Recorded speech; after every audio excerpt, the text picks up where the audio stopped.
name of James Halliday himself, help us save the Oasis.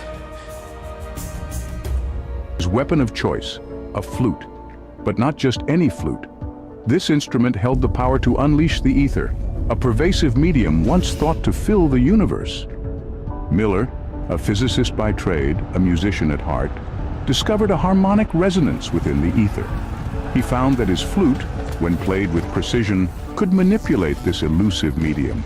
His melodies, a symphony of science, had the potential to shift the very fabric of reality. However, a sinister force lurked in the shadows. The Einsteinian demons. These creatures thrived in the distortion of space-time, causing chaos and disruption. The world needed a hero, and Miller was ready to answer the call. With his flute in hand, Miller played a tune that echoed through the cosmos. Each note, a shot of pure ether, struck the Einsteinian demons, dispelling them back into the void. The world was saved, not by a warrior, but by a musician, a scientist, a man with a flute. Remember, in this universe of wonder and mystery, sometimes the most unlikely heroes make the biggest impact. Keep your mind open, your heart brave, and who knows, you might just find the ether within yourself. So here's to Dayton Miller, the flute ether master.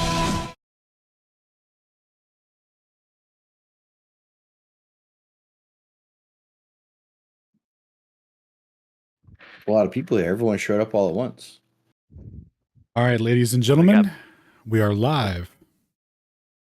Today we're going to be going over the principle of relativity of simultaneity as put forward by Einstein in regards to his special theory of relativity theory. There's some controversy on how it works, what it means, how to interpret it. So we're going to examine the ancient holy scriptures on the electrodynamics of moving bodies and see what we can discern from it. Dr. Bennett is going to lead us through this journey. So with that said, Bennett, whenever you're ready, sir, take it away. Thank you, Alan. This is going to be a discussion of Einstein's train, and I intend to prove that it's been derailed by some of the discoveries I've made with alpha truth. Let me just clean up one thing. Was the intro played that we couldn't hear? Yes. Yeah. If I play it now so everyone can hear it? Nope. No, we heard it. You're all set, brother. Oh, you heard it. Okay. All right. So I'm intending to change the lyrics to he's not going to fool us anymore, rather than take. And you were talking about editing videos. That's exactly what I'd like to do. I'd like to substitute the lyrics that you heard for we're not going to take it anymore, and update them and overlay them on the video of the battle scene. And I'm going to use that as my theme song in the future for other presentations. Anybody is We'll definitely help you out with able that. and willing? Great. So maybe we'll discuss that offline then. Yes, sir. I'm not sure what your name is. That's fair. Biasticles, the Greek philosopher who may or may not have existed. Okay, Yastacles. So we want to discuss the history of Einstein's train. The reason I'm discussing it at all was the introduction of the topic by, I think, Marty brought it up. Then Alan did a presentation on Einstein's train. Then we had Dr. J, I think, from another server, another channel, presented the mainstream reply to Alan, I think. And that reminded me that in the history my research, I've come across the Einstein train before, and I did a Vixra document on Einstein's train. And I looked at it and I said, this really needs an update. So that's really the reason for giving this presentation. Give my 2 cents, if you will, about the model that Einstein chose, which he thought was the best representation of special relativity. The question of, do passengers on a train hear an explosion at opposite ends of the train at the same time as a person who's on the tracks next to the train or on a station platform? So we'll get into that. The history of Einstein's train goes back to 1920.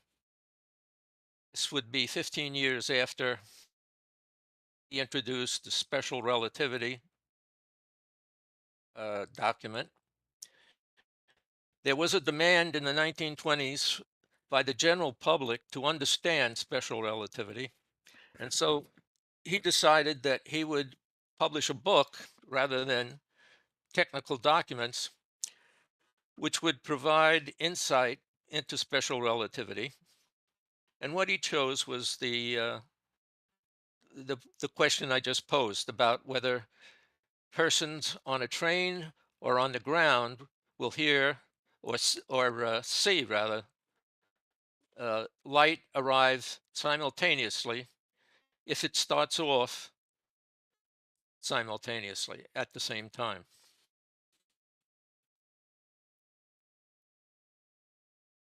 After the 1920s, I think it was, this example of Einstein's train was given more importance, and it was promoted as a unique definition of special relativity. So that's why it deserves special attention. So let me get into this by going through the abstract with you. So he chose this as a choice for the general public. It was supposed to describe simultaneous events, both ends of a train, from 2 different perspectives, from a passenger on the train and someone on the station platform. His result was that special relativity would predict that the lengths contract and the clocks slow down when in motion. This was to explain why a light beam traveling towards the train in the forward direction would have less distance to travel than the one traveling from the rear of the train. To explain the difference, we'll go over in detail in the later pages. Turns out that you can predict the contraction of the lengths and the slowing down of the clocks using Lorentz transformations, which were not those of Galileo. Now, the history of Lorentz is that he wanted to explain the MMX. So this is around 1890. And so he considered a rigid ether, and he said that if light travels through a rigid ether, it may slow down, which would account for the time dilation, would also travel a shorter distance, which would account for the length contraction. This was not something that Einstein proposed. Fit in 1905 with his paper that described an effect which required length contraction and time dilation.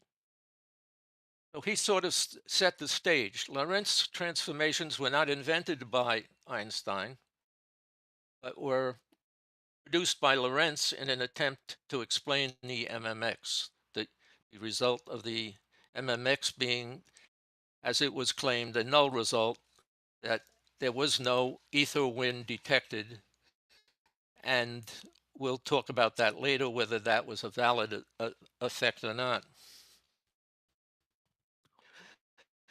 As far as special relativity's importance is concerned, it has been the mainstream theory of choice for mechanics and electromagnetism for over a century. Besides quantum mechanics, which was introduced in the 1930s and 40s, those two theories have been promoted as one of the greatest achievements of the 20th century physicists. However, if you read the discussions in the scientific journals, you find out that the special relativity and quantum mechanics, which were promoted in the early part of the 20th century, have no counterpart in the later part of the 20th century. There is almost no progress in physics since around, I'd say, 1950. So about 70 years of lack of progress has caused uneasiness in the physics community. They've gone to such extremes as promoting as physics theories which are purely mathematics, like string theory. Now, my talk is going to show that even special relativity has a lot of problems.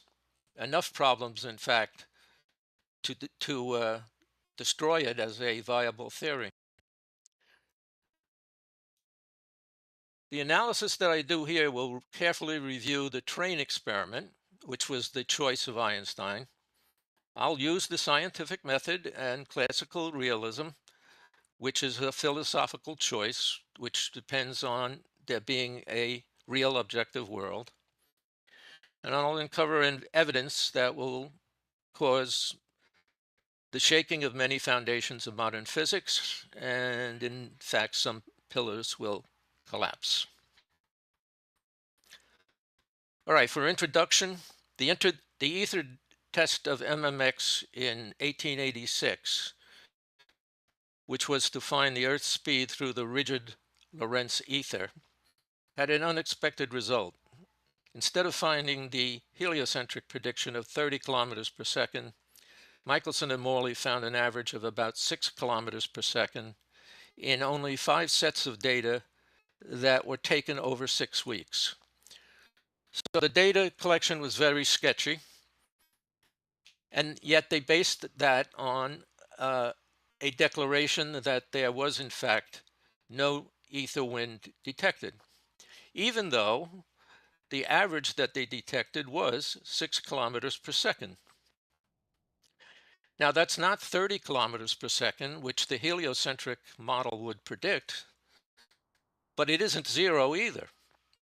It is way above the threshold of detection for the MMX interferometer. So you can't use the excuse that they were using ineffective interferometers, that they didn't know what they were doing. Michelson was world-class experimentalist. So the 6 kilometers per second average is far from being explained. Now, in recent times, Dayton Miller, 1920s, and Demjanov in 1960s, a Russian experimentalist, he found that their repeating of the MMX found the Earth speed to be not constant, but a composite wave having at least, if you do a Fourier analysis, wave periods that were yearly. Means the ether wind was cycling over a year, so it would be positive in one direction for 6 months and then in the opposite direction for 6 months. And that indicates that there is a solar origin, because in order to have a yearly period, you must use the sun, because a full cycle for the sun motion through the heavens is a year, not a day. It's a year, because the sun has vertical motion through the latitudes, as well as the obvious change in longitude of 360 degrees every day. The other wave that they found was one that is almost daily in duration. There is a wave found in the ether wind of 23 hours and 56 minutes, which means that's of stellar origin. The stars rotate every 23 hours and 56 minutes, 4 minutes short of a solar day. And those two waveforms would have been invisible to the data set that Michelson and Morley collected, because if a waveform is changing every day, then the Nyquist criteria says that you have to sample it at least twice as fast. So they had to be taking data at least every 12 hours in order to detect a daily waveform. And they were not. They were taking it intermittently, randomly, in the 6-week periods. And of course, you wouldn't detect the yearly waveform unless you took until you took data collection over at least twice a year, and more would be desirable. All right, so there were two things that were missing in the MMX conclusion. They assumed that it would be a constant speed of the Earth through the ether of 30 kilometers per second. What we interpret the result is that the Earth is at rest, and that it's actually the ether waves that are passing along the Earth or through the Earth. And I said there's at least one of yearly duration and one of daily duration. So there's two things. They didn't expect a wave, and the constant of 6 was about 20% of what they expected, 30.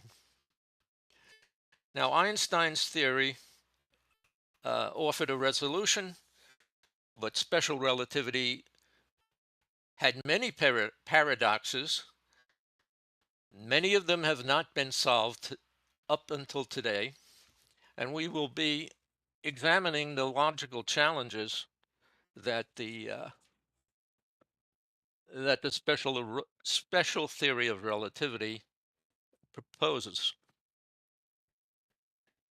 Now, in order to understand what Einstein was applying when he did the Einstein's crane analysis, you have to know what the special relativity postulates are. You have to have some background. Okay, but doctor, you're in control of what everybody is seeing. Exactly. Make sure you're scrolling down to the next part. Okay. Okay, you can catch up on this on a replay of the tape anyway. What are the postulates? Laws of physics are the same in all inertial reference frames. This is the first postulate, number 1. This is called principle of relativity. Now, the laws of physics refer to dynamics, that is, the predictions of future motion.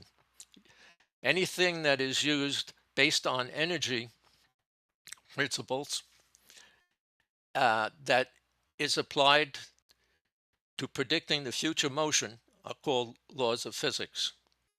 In other words, Newton's laws, Maxwell's laws, the laws of field theory, all of the dynamics of what we call modern physics is predicted by using laws of physics. The definition of an inertial frame is one in which the laws of physics are valid. Postulate number 2 for special relativity is speed of light in vacuums is the value, c, for all observers, regardless of the light source or the observer motion. This is called the principle of light constancy. definitions that support this, we need to carefully examine two branches of physics, kinematics and dynamics. And I have to give a tip of the hat to Austin. He's now doing a series. I think he's done 3 episodes on the distinction between kinematics and dynamics and their importance. It was the distinction between kinematics and dynamics that led me to the alpha model. And so it's important that these two concepts be understood. I'm using the definition that was given on the internet, a branch of physics that analyzes motion with mathematics, but without considering causes, forces, or energy principles. Position, velocity, acceleration, and time, we call those the motion variables. Those 4 words represent what is actually measured in kinematics and nothing else. So you don't measure mass or force or a moment of inertia or anything else. You only measure in kinematics those 4 variables. And of course, it's really only 2, position and time, because by using the values of position and time at different increments, you can determine what the velocity is and the acceleration. Dynamics differs from kinematics in that it predicts the motion of bodies before they are measured. It does that using the laws of physics, which derive from the laws of physics are derived forces and energy principles. So I say the key words there for distinguishing kinematics would be mathematics for kinematics and measurement. Mathematics and measurement are typical of kinematics. Dynamics, the key words are predicts and energy principles. Now, one thing to distinguish is systems and reference frames. In the special relativity paper, Einstein failed to distinguish the two. He used coordinate systems about 25 times. He used reference frame, I think, once. And yet he never distinguished why he changed the nomenclature. This is a common mistake, and I'd like to straighten it out by making a clear definition of what a coordinate system is and what a reference frame is. A coordinate system is a mathematical framework. It's like a scaffold that you put up in order to transfer whatever you measure in the physical world and put it into a mathematical model. So coordinate systems are always associated with a representation of the real world mathematically. It defines an object's position in real space using numbers along each axis. And of course, you can use Cartesian coordinates. You can use spherical coordinates, which are shown there. The point is, it's strictly a mathematical model. There are no clocks or observers in a coordinate system. Reference frames belong to physics. An observer is stationed at the origin, and with that placement, he is equipped with a ruler and a clock. Ruler simply represents any length measuring, and the clock represents any time measuring device.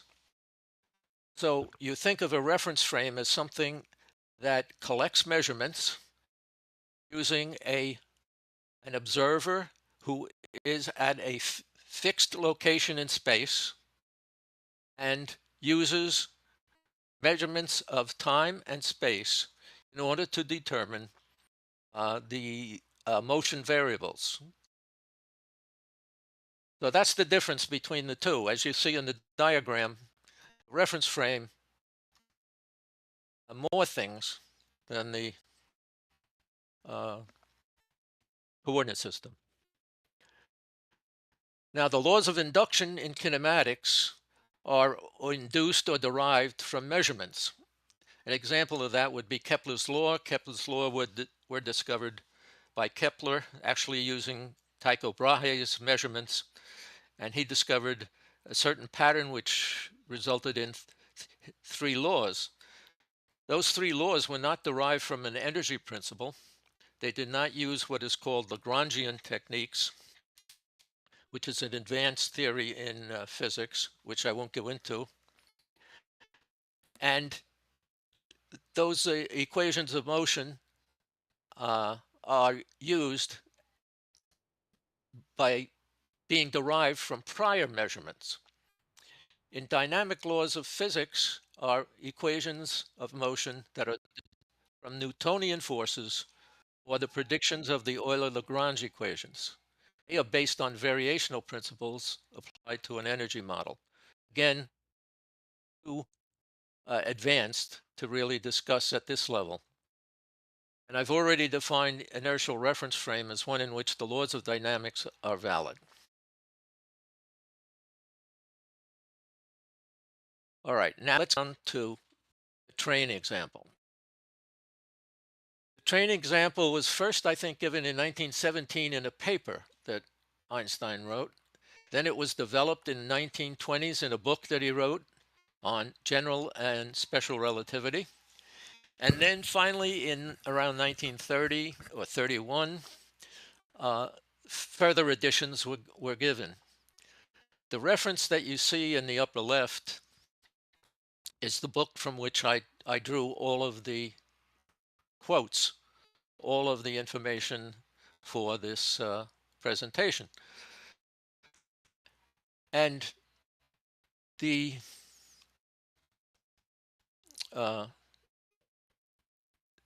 purpose of the book, as I said, was for the general public to be familiar. It would be a simplified discussion, he thought, using the train example as a way of discussing his special relativity.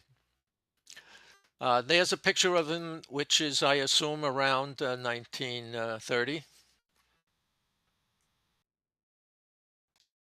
And he belonged to the patent office in Switzerland, but he was a teacher at the University of Berlin at this time. Now, before we get to the train example, we have to go over some more concepts that are critical to understanding special relativity. So here they are. The law of inertia. A body removed sufficiently far from other bodies continues in a state of rest or uniform motion in a straight line. Okay, another way of saying that is a body that is far from other forces continues from the influence of other forces, continues in a state of rest or uniform motion in a straight line. I'm not happy with that definition because it assumes that there is no electric or magnetic forces present, and you could still be far from other bodies and still have electric and magnetic. It assumes that you're far from any gravitational effects, but the best definition would be, instead of saying sufficiently far from other bodies, to say simply the net force on the body is zero. And so all forces that all the forces that the body is subjected to sum up to zero. In a Galilean system of coordinates, the state of motion is such that the law of inertia holds relative to it. Galileo discovered this law by using surfaces that were basically frictionless, and he found that an object that's set in motion stays in motion unless some force like friction causes it to stop. There is a concept called Galilean covariance. Laws of mechanics of Galileo and Newton are valid only for a Galilean system of coordinates. This would be important if you wanted to change from one reference frame to another reference frame. But as we'll see, the alpha model says that the Earth is the absolute reference frame. And so as long as you use the Earth as your reference frame, you don't have to worry about covariance. The principle of relativity in the restricted sense, if K and K prime are reference frames in relative linear motion, then they both exactly follow the same general laws of motion as with respect to K. This is just saying that if we have two reference frames in relative motion, then you can't tell one from the other by doing any test, any physical test, like dropping an object. It will fall the same in K and K prime if they are in a uniform relative motion. The law of light propagation, we already saw that the speed of light is constant in all vacuum environments, and the speed is approximately 600,000 kilometers per second. Special theory of relativity principle says in reality, there's not the least incompatibility between the principle of relativity and the law of propagation of light. And we'll see requires careful examination.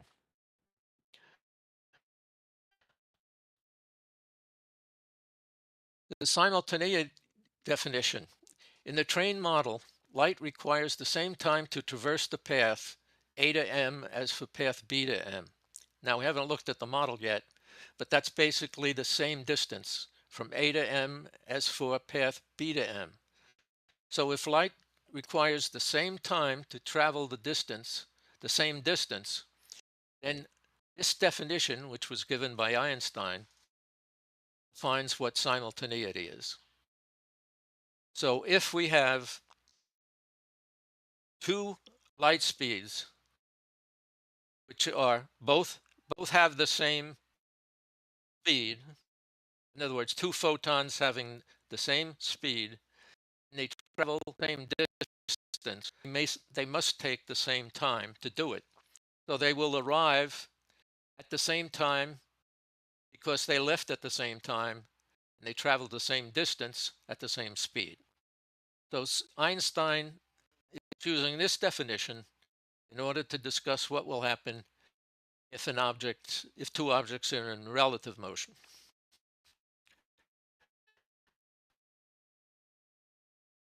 The law of propagation of light in vacuum must be compatible with the principle of relativity. Well, we'll find that that's false.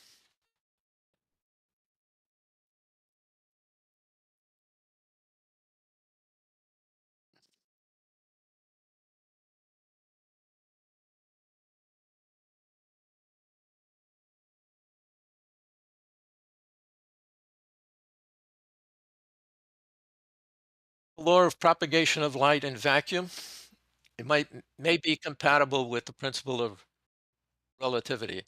Notice he says may. Well, actually, it should be must, but show that the proper verb is not compatible. And the Galilean transformation is shown on the left, and the Lorentz transformations on the right. The Lorentz transformation, as I said, was developed before Einstein's 1905 paper, but it was used to support his special relativity because if you plug in the numbers, you can show that x prime shrinks, which is length contraction, and you can show that t prime expands, which means the time gets longer, which means clocks slow down. Now, in accordance with the transformation, the law of transformation of light in vacuum is satisfied for all inertial frames. So as I said, if you have something traveling at the same distance, at the same speed, then the times are equal. The speed of light is measured in any inertial frame is always c, which is the second postulate of special relativity. Length contraction follows from the Lorentz transforms. The length of a rod moving parallel to its length is said to be shorter in motion than at rest by the factor of gamma. Gamma is square root of 1 minus v squared over c squared. Time dilation, second of time in one inertial frame, will be larger by 1 over gamma. That is 1 over square root of 1 minus v squared. Formulas that you can use to predict how time and space will change if you're in a moving frame compared to a stationary frame. Galilean transformations predict no length contraction due to inertial frame motion and no time dilation. We'll find that that in fact is correct. The general laws of nature, that is the laws of motion, are covariant with respect to Lorentz transformations. We'll find that Lorentz transformations are invalid for describing motion in reality, and so we'll use the Galilean transformation. The principle of relativity requires that conservation of energy holds for Galilean systems and inertial reference frames. In contrast to classical mechanics, the Lorentz transformation is used in special relativity. According to relativity, action at a distance with the speed of light always takes place at instantaneous action at a distance. Well, what we've learned from quantum mechanics and very careful experiments, there is a phenomenon called entanglement, where information can transfer from one object to another, separated by distances, substantial distances, and at more than the speed of light. So this statement has been shown to be incorrect using experiments called entanglement. It is claimed that all the facts of experience supporting the Maxwell-Lorentz electromagnetic theory also support special relativity. Well, I can point to a Lorentz theory, Maxwell-Lorentz theory, which does not support special relativity. It is claimed that when you have the relative motion between a conductor and a magnetic field, that there is an induced EMF produced. This is the principle of the generator, and it's called the Faraday law of induction. The Faraday law of induction is said by relativists to depend on whether the magnetic field is moving relative to the electric field of the conductor.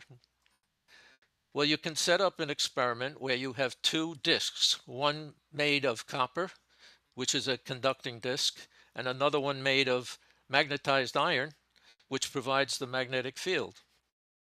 If they rotate together, then the law of relativity says that if they are rotating together, then their relative motion is zero, and there should be no induced EMF. This is called the Faraday anomaly because, in fact, there is an induced EMF produced. So relativity does not support electromagnetic theory, contrary to many relativists will claim. And there are simple be used to show that. Now, everything I mentioned was promoted in the book. What I'm going to add is the law of relative motion. The motion variables between any two reference frames, called them A and B, are equal and opposite. The proof is very easy. You start with basically nothing. You start with a reference frame, XA, and compare it to a reference frame, XB. And you take the difference between the two. Call that X sub AB. Factor out a minus sign, and you get minus the quantity reference frame B minus reference frame A. And that is equal to minus the reference frame comparing B to A. So two reference frames, when compared, if you switch from one to the other, you'll get the same value for the motion variable, but you will get a minus sign. That is the opposite direction. If you plug in distance, velocity, and acceleration into the x value for the reference frame, then a displacement from A to B is minus a displacement from B to A. And similarly for velocities and accelerations and higher orders. Okay.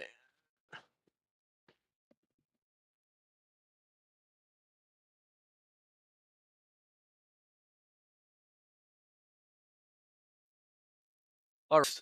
We've gone through the introduction. Now let's look at the application. This is the diagram that is used in the book. It basically sets the concept for what's going to be discussed in the following chapters. Two lightning strokes hit the tracks at A and B. They are observed to occur at the same time by an observer at Y, who is positioned exactly the same distance from both A and B. So looking at the flashes, he sees them arrive at the same time because they travel the same distance at the same speed, the speed of light, and therefore by definition are simultaneous.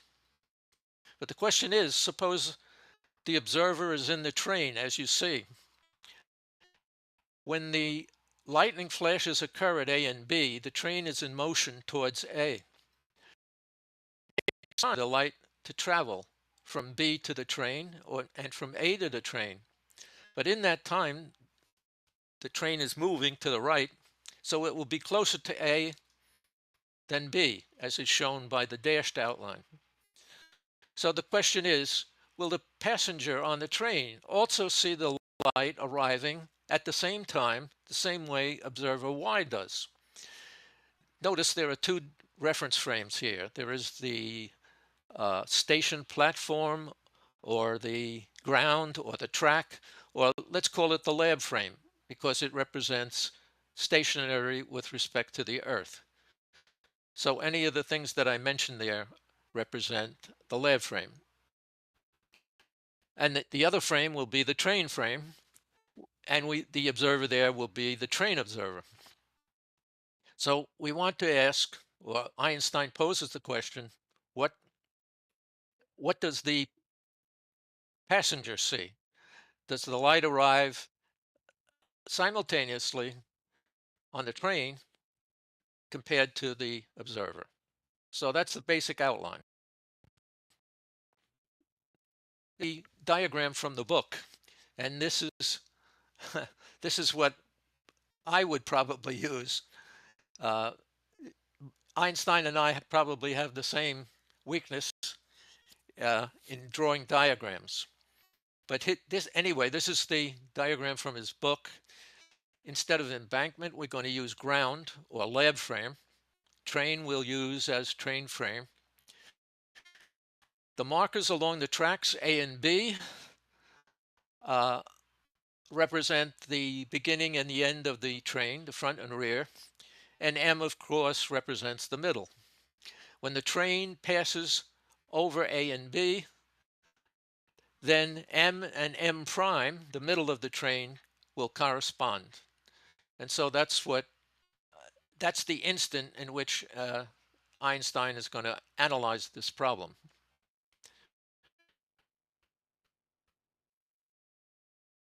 Now I quote from the book, train passengers will use the train as a rigid reference frame or coordinate system. Notice Einstein is using reference frame and coordinate system as synonymous, as meaning the same. I've distinguished though. The coordinate system is just the math model. The reference frame is the observer plus all the measuring equipment that he needs. I added the word rigid because in order to determine whether the train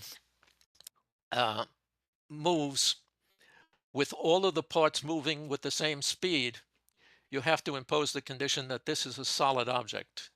Otherwise, if the object that's moving can expand or contract while it's moving, then this argument will not work. But fortunately, almost all of the things we deal with in our real world consist of solid objects. But that's an important distinction. The train must be rigid in order to make the assumptions that we will make. When the lightning strokes occur at the same time, simultaneous, with respect to the platform, that is the lab frame, the rays of light emitted where the train occurs meet at the midpoint M. This was the definition of simultaneity. But the light rays are also seen on the train. Remember, I'm quoting Einstein.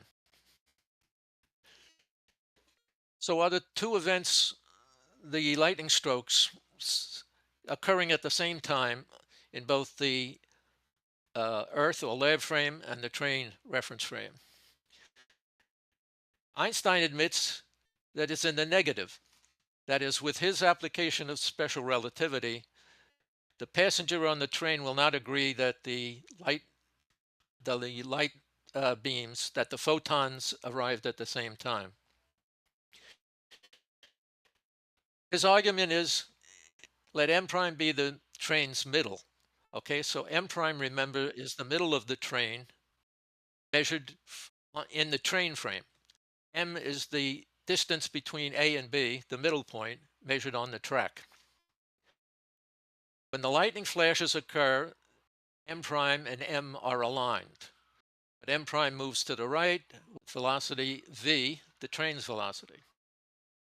Now in the lab frame, M prime is moving towards the frame coming from B while riding ahead of the light beam from A. Let me see if I can get that. Okay. M prime will see the light beam from B earlier than A. Train observers conclude that the lightning flash from B was earlier than the one from A. So he admits that the one that's traveling towards the light beam will see the light first, and the one that comes from the rear of the train will be seen second or last. So he admits that if they are simultaneous in the lab frame are not simultaneous in the train frame, and vice versa. The train passenger does not see simultaneity in agreement with someone in the lab frame. So each frame has its own particular time. All right, so there is no concept of absolute time in special relativity. Each reference frame carries with it a knowledge of what its time is. So imagine the two synchronized clocks when your reference frames have clocks which run at different rates. So there's no meaning in special relativity in a statement of the time of an event. So we're disconnecting then the physical meaning of a clock. The reading of a clock depends on your state of motion relative to that clock. If you're stationary with this clock, you see a different time measured or elapse if you are moving with respect to the clock. Now, absolute time had previously been assumed to be independent of the state of motion of the reference frame. This is incompatible with the most natural definition of simultaneity. If we discard absolute time, then the conflict between the law of propagation of light and vacuum and the principle of relativity disappears. Yeah, but that logical conflict is what's telling us, in part, that lengths shrink or contract when they're observed in motion, and clocks dilate or slow down when they're in motion, which is in total disagreement with our logical perception that everyone perceives the same time, just as we assume everyone measured the same distance with the same rulers. Now note Einstein doesn't separate coordinate system, which is math, and reference frame, physics. This confusion or conflation of abstraction and reality continues in not only his research in relativity, but it continues today. Most of modern physics, modern theoretical physics, is almost totally mathematics, like string theory. Very little experimental physics is done. And this is why many physicists bemoan the lack of progress. Well, maybe the lack of progress has been due to the fact that you've ignored the contradictions in the theory of special relativity, which were even multiplied when you go to general relativity. We arrive at my version of the train experiment, the Gedanken experiment. Gedanken means a thought experiment in which the measurements are not actually taken, but are assumed to be well known. Okay, so for example, if we drop something, we know that eventually it will hit the floor, and we know approximately what the acceleration will be. And we don't have to do the experiment in order to make that statement. All right, Einstein starts with the train already in motion as it crosses the A and B, where the lightning occurs. I'm going to take a step backwards. I'm going back to asking, what about when the train is stationary and we have the lightning flashes? What happens then?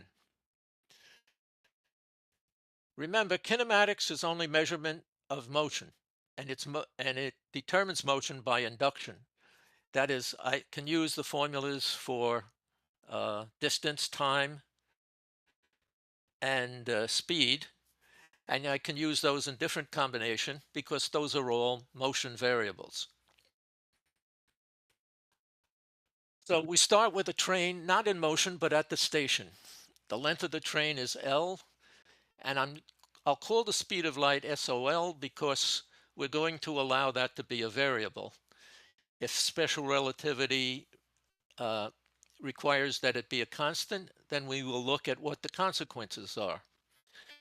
But our policy will be to start with the assumption of complete generality, that the speed of light could be different when going from front to the middle or from rear to the middle, and that the time could be different, would mean that the two events on the train are not simultaneous.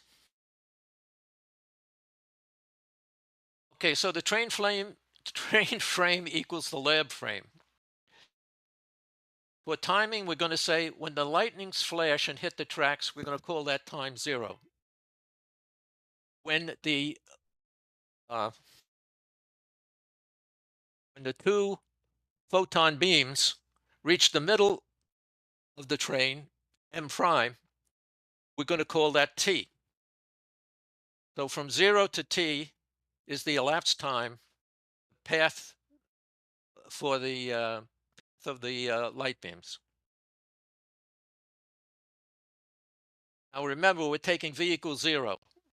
So in both cases, the train is stationary.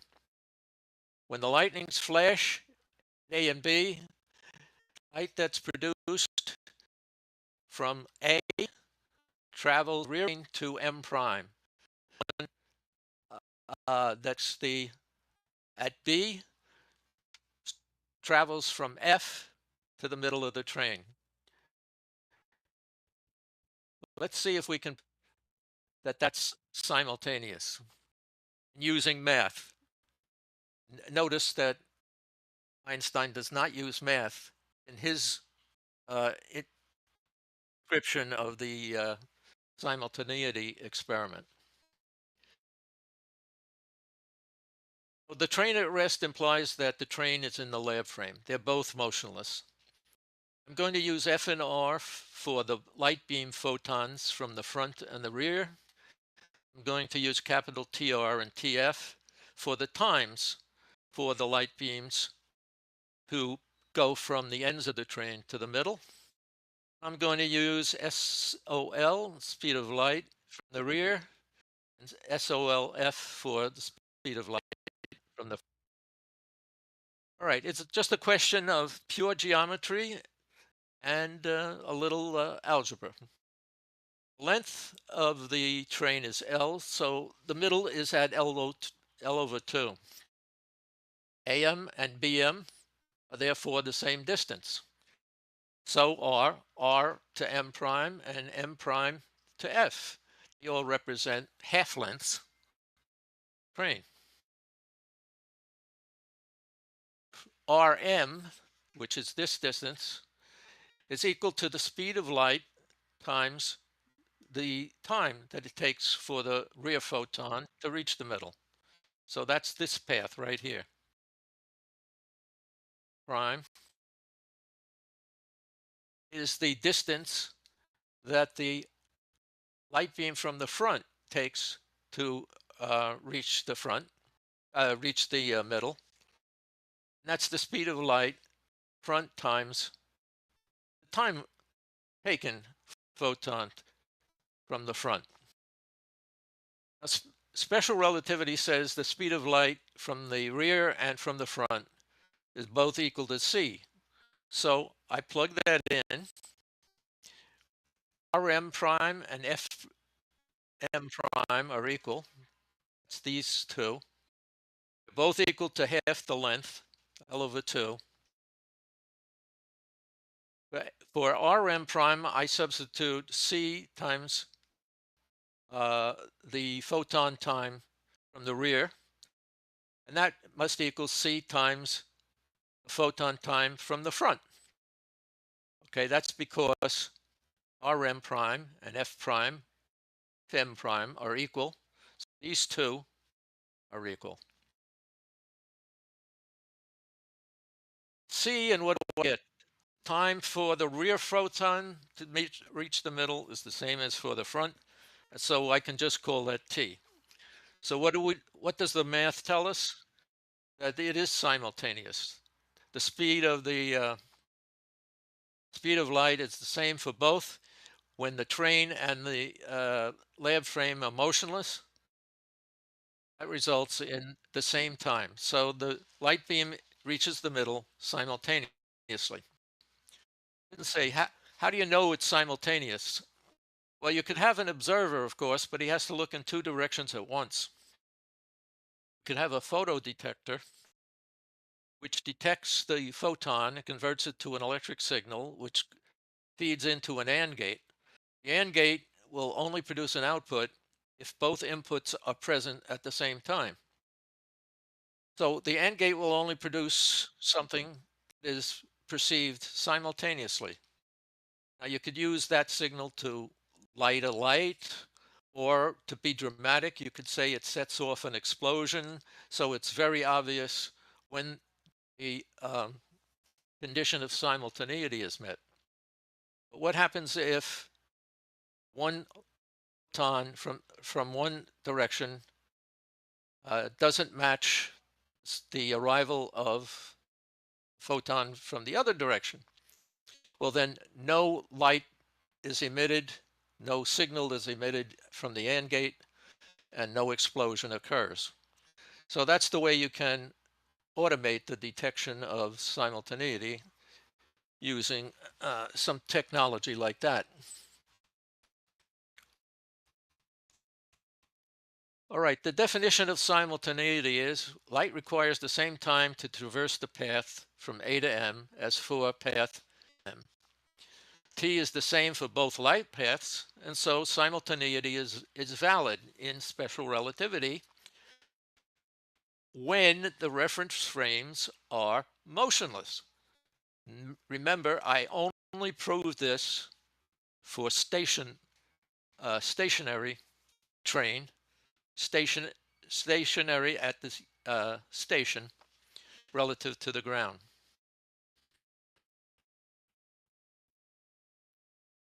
Now let's consider Einstein considered light beams in a moving train, do they meet at the middle at the same time, just as they did if the train was stationary? Again, I will not assume that the times of the speeds are equal. So I'm not prejudicing the discussion by assuming anything, that the speeds of light are the same or that the times are the same. We in fact want to prove that the times are the same if I use special relativity or if I use some other transformation. Again, we use AR. It's now is the speed of the train times the speed of the rear photon. Okay, AR is from here to here. And BF is V times TF. Okay, so that's from here to here.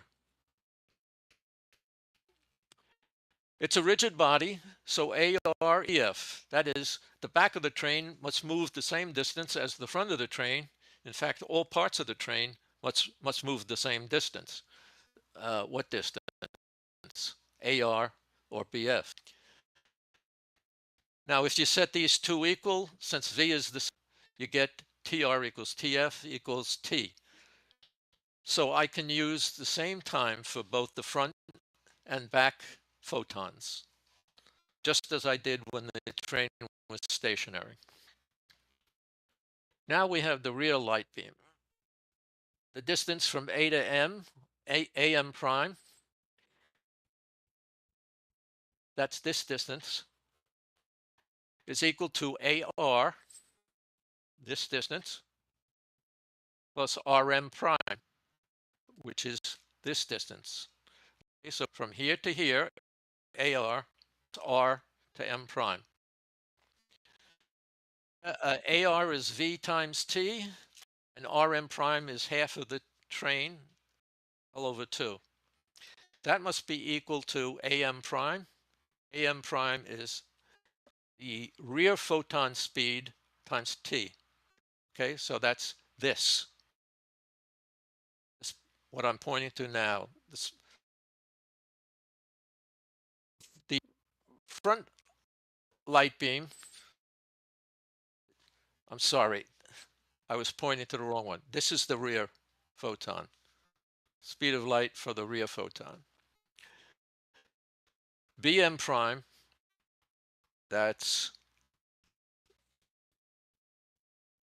this distance, BM. Well, that's the total distance, M prime, minus BF. FM prime is half the L over 2. BF is the distance that the train moves in the time t, so it's V times t. And that equals the speed of the front photon times t. Now, we have two equations for AM and BM. If we together get hand side, we get an L over 2 here, and we get a L, wait a minute. Here, we have an L over 2 on the left side here, and we have an L over 2 here. So they combine to give an L. The plus L over 2 and the other L over 2 cancel. So we get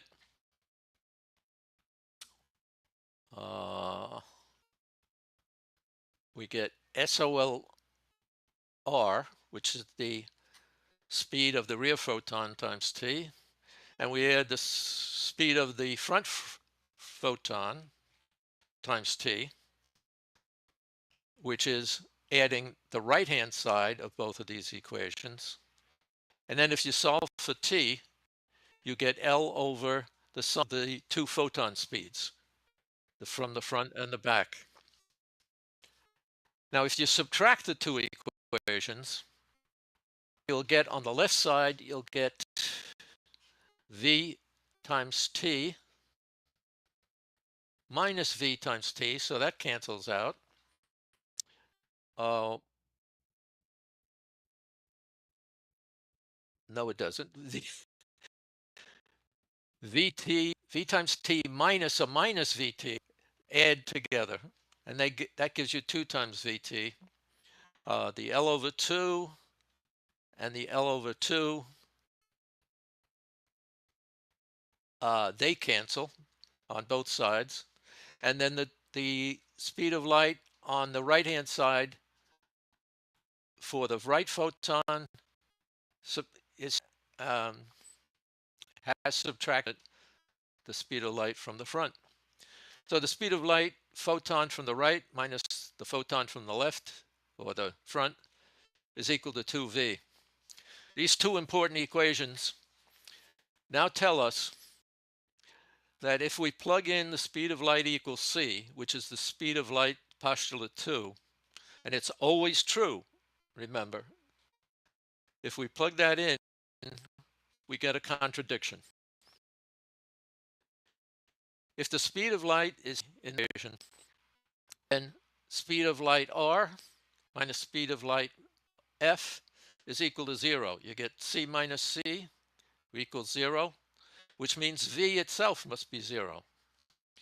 But we assume that v was not 0, that the train was in motion. The math is telling us that our assumption is incorrect. In order to agree with physical laws, we must have both the train and the lab motionless. That is, they are co-moving, if you want. So in order to apply special relativity, you must only use reference frames which are motionless. So nothing can move in a special relativity world. So this is the main conclusion.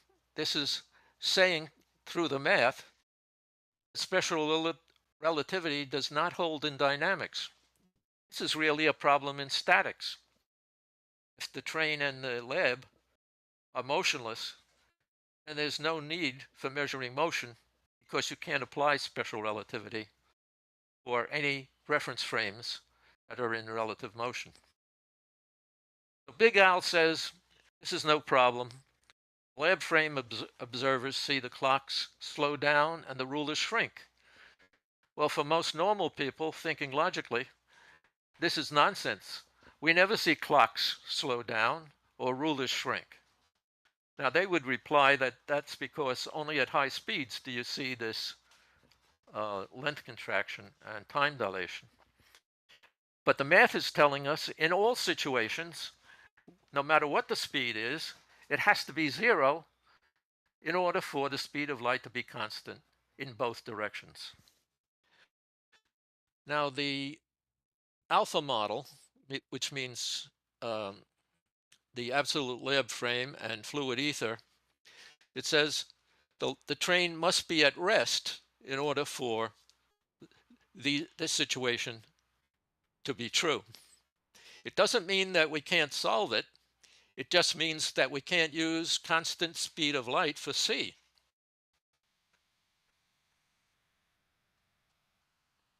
SR is only valid for the co-moving observers if they're at relative rest. The speed of one reference frame must be the same as the other. And this is statics, not dynamics. Now, what about the time? The time turns out to be the same as if the train is stationary. And of course, that's the same result we got when the train was stationary. L over 2C. So what is the conclusion here? There is no such thing as time dilation or length contraction because we cannot apply special relativity to anything that is moving. We live in a real world, and we've been subjected to 120 years of scientific farce. The concepts that Einstein promoted in 1905, because tended to show that the Earth was really at rest, that it was geostatic, that it didn't move, and it was the ether that was moving, and that the ether really exists, and it's not just rigid, but it's a liquid or a fluid. All of those, all of that opposition from mainstream physics has created a culture in which it is believed, or you are forced to believe, or indoctrinated in your teaching in science, in physics, to disregard what your mind says is illogic and believe fairy tales like objects shrinking when they speed up and clocks slowing down. So what I've shown is that if you carefully analyze a Einstein train situation, that you can prove that the only way that this makes any sense is if both the train and the lab are in the same state of motion, the same reference frame. And of course, this reduces almost all of the relativistic physics that's been preached for the past 120 years. And it's all of the things that physics claims to dominate. Astrophysics depends on relativity, astronomy. If we go to the opposite extreme, particle physics applies the laws of physics, the relativity physics in almost every situation. All of those laws are incorrect, but can be explained using an ether model in which the ether provides the unknown speed for the light beam. In other words, in order to state what the speed of light is, you must know the state of motion of the ether. So let's look at that in detail. A Galilean transform. This is what we believed before Einstein came along with special relativity. Velocities were additive, so that the speed of light, if ether exists, would depend not just on the speed of light in vacuum, but also on whether the medium in which the light beam was moving, ether, was moving. Now, if a light beam and the state of motion of the train were in the same direction, then you use c plus v. You add the velocities, which would be the situation where the light beam came from the rear of the train. If it comes from the front of the train, then you use c minus v, because the light beam and the train velocity are in opposite directions or anti-parallel. Okay, if we plug the values that Galilean transform predicts and what ether motion predicts, then we get that t equals L over c minus v plus c plus v. This is the speed of light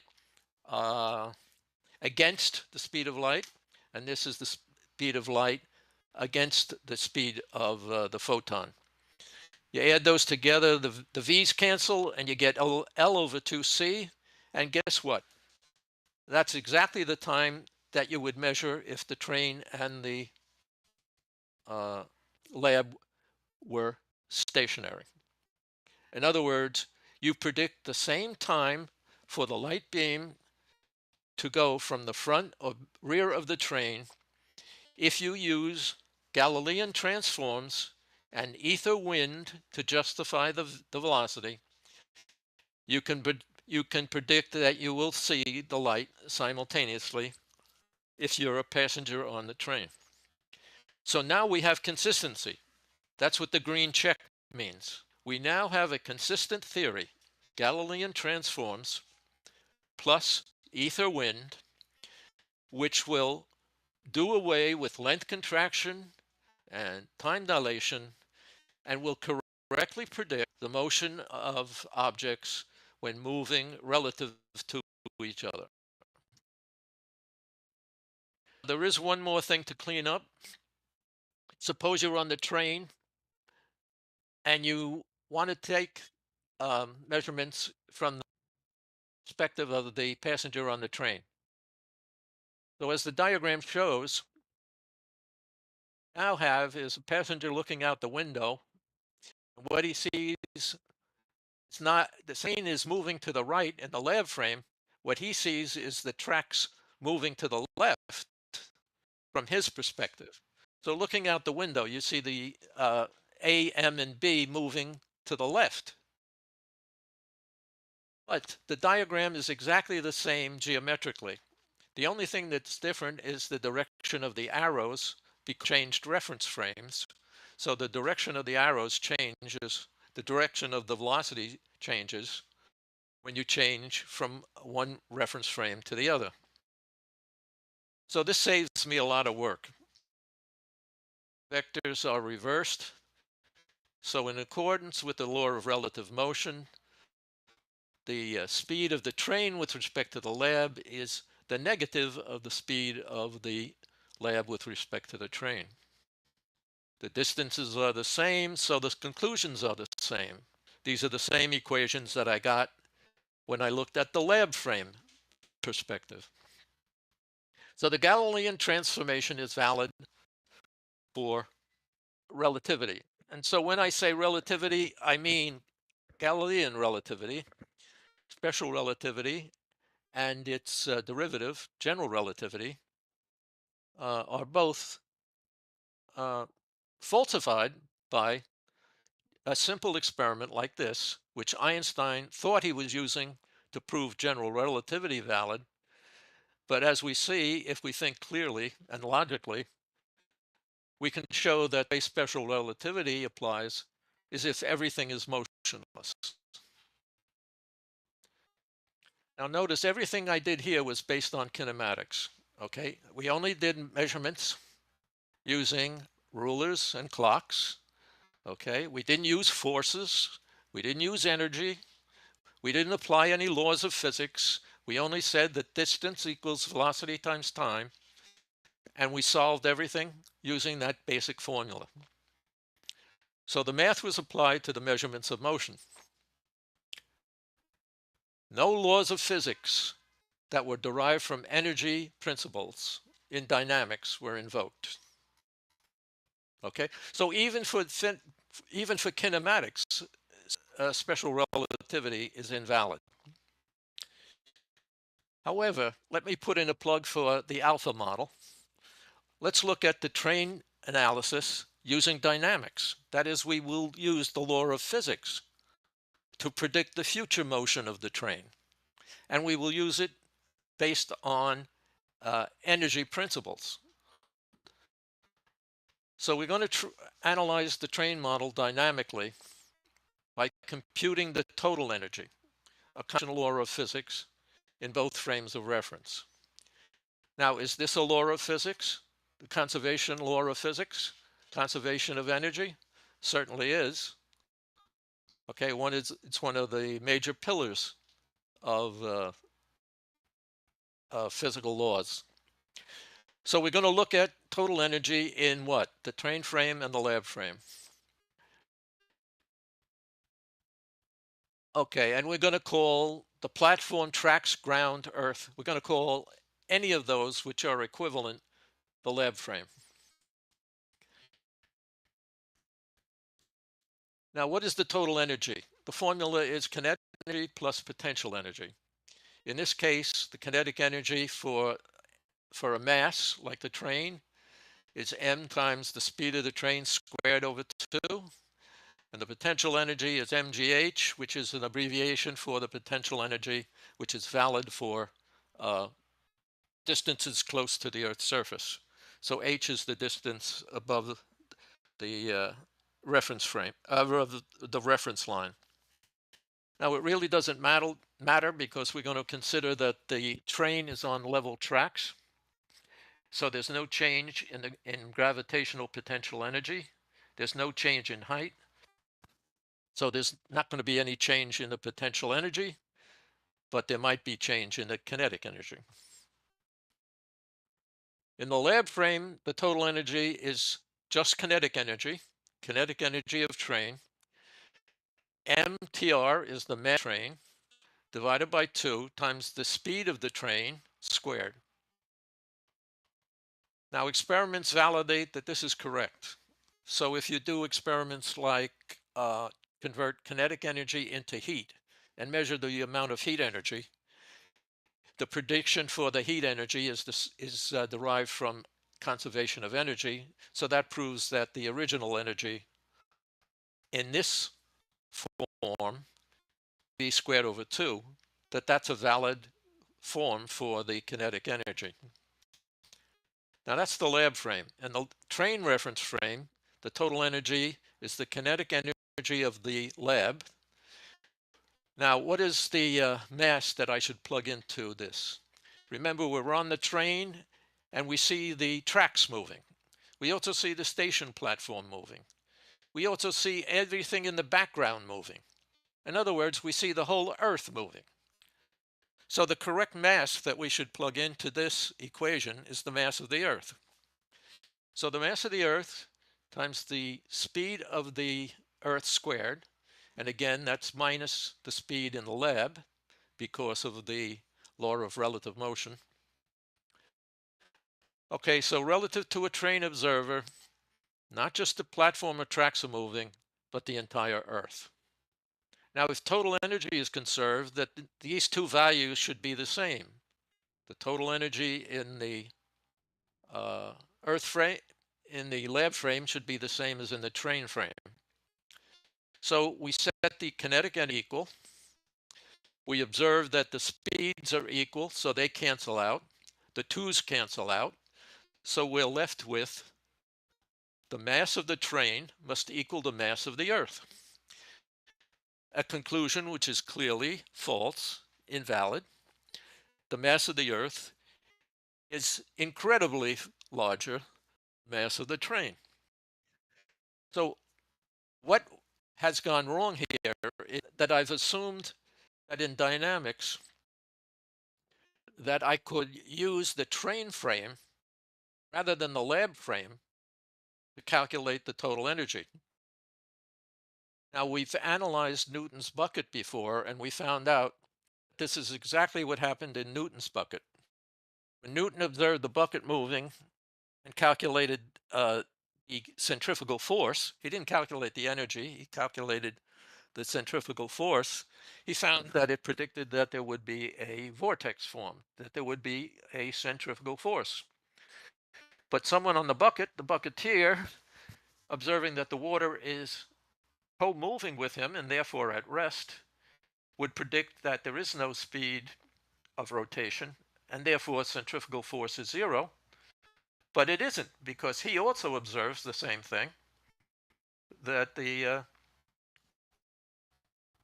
surface is curved. So we have a conflict between what is predicted in one frame of reference and the other. And notice that it's the same reference frame that is valid.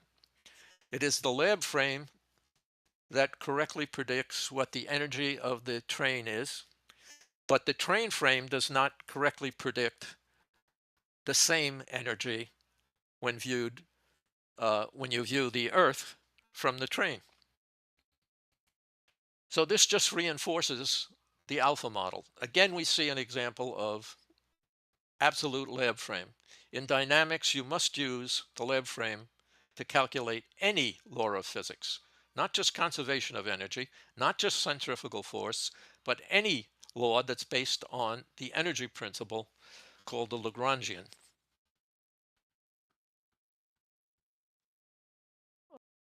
Okay, I think I could. So there are many instances. What was another one? The hiker. Remember that one? The hiker observes an accelerating car coming towards him, and he predicts that there would be an inertial force, F equals ma, on the driver, And that's exactly what the driver does feel. When you accelerate in a car, you feel the pressure of the back seat against you, representing the resistance to the inertial force. But if a driver says, I see a hitchhiker accelerating towards me, and he applies F equals ma, he finds that the force is 0. No, excuse me. He sees that the force is the same as the hiker predicts. And yet we know that the hiker is not subjected to any inertial force. When a car goes past you, there is no force other than maybe some wind that you feel. So I will claim that these examples, which I have shown you, this one for the train and the other ones previously, all of them lead to a conclusion that there is an absolute reference frame, and it is the Earth. And that is the basis on which we should do all of our future physics, including compensating for the loss of Newton's laws by using the ether wind, which we can establish as being a real force, just as we can say that the wind, the air in motion, produces effects, even though we can't see it, the air is invisible. Ether also produces effects, and it also is invisible. We cannot see it.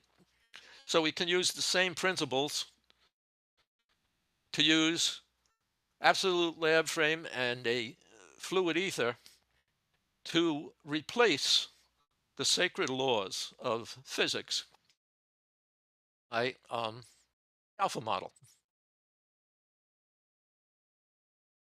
Okay, so I do have a challenge for the reader, in this case the listener, to find predictions of the Lagrangian laws, that is, the laws of physics, that either are the same in the lab and non-lab frame or valid in the non-lab frame. So I'm challenging you to find counter to what I showed you. Okay. We'll get an agreement and we'll get a consensus of dissidents who will force and be vocal in saying that we have been fooled for far too long, for 120 years. And we're not going to take it anymore, as the song says. We'll be actively promoting something that should have been corrected shortly after it began. You know, Sagnac tried to correct this only 8 years after special relativity in 1913. He showed that a rotating object, a disk, drags ether along with it, so that light beams that go around the disk in opposite directions arrive not at the halfway point, but at a different location, because light speeds up in rotation of the disk and slows down in the opposite direction. And of course, Wang showed in 2005, he showed that the people who objected to this by saying special relativity doesn't hold in rotary systems, he showed that it doesn't hold in linear systems either. So we have experimental evidence to support our interpretation of the Galilean transform of using two velocities for the speed of light. You must use the constant value c, and you must use the variable speed of ether in order to correctly predict the motion of objects, whether it's light or not. Now, the mental construction of length contraction has never been confirmed. You may hear or see this in textbooks. You may hear it on videos. It's not true, because if you analyze what they use to prove it, they assume that time dilation is true. And they use that to prove that length contraction is true. But that's a logical fallacy because that's assuming true what you have to prove. You got to prove time dilation also. Now, time dilation can be explained by the effect of ether wind on mass. And of course, that's a subject for an A.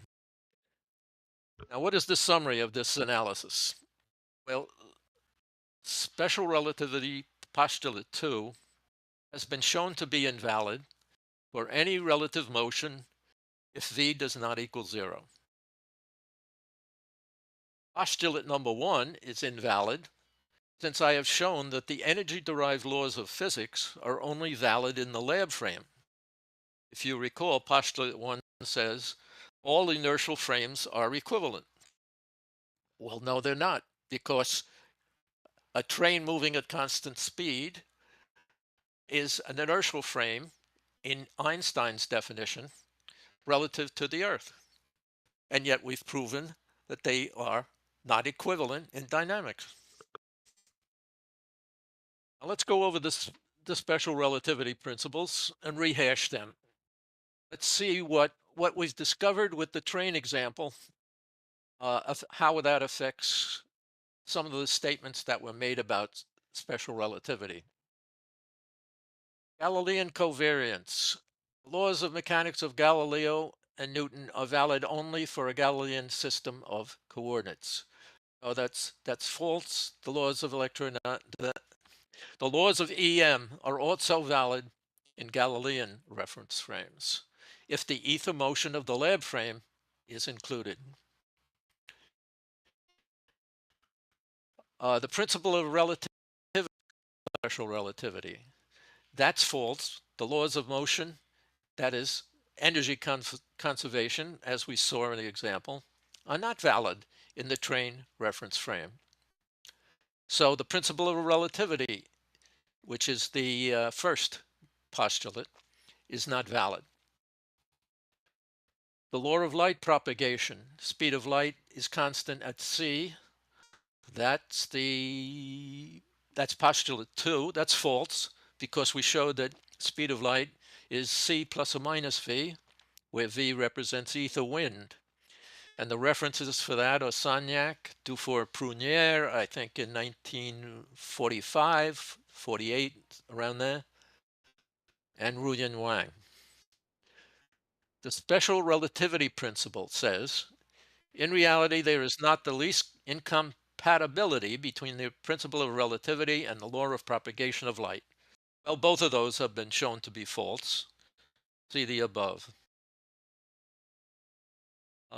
In accordance with the Lorentz transformation, the law of transformation of light in vacuum is satisfied for all inertial frames. That's false because we showed when speed of light was c, the train speed had to be 0. In fact, if you go through the next 3, you'll see that they're all false for the same reason. The reason is that if you analyze this correctly, the speed of light being c in special relativity forces the two reference frames to be coincident. Both frames must be at rest. So length contraction is false, time dilation is false, and are the general laws of nature covariant with respect to Lorentz transformations? No, it's false.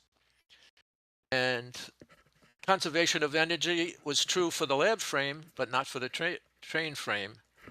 So the law of conservation of energy does not hold for all Galilean systems. In fact, let's scoot back.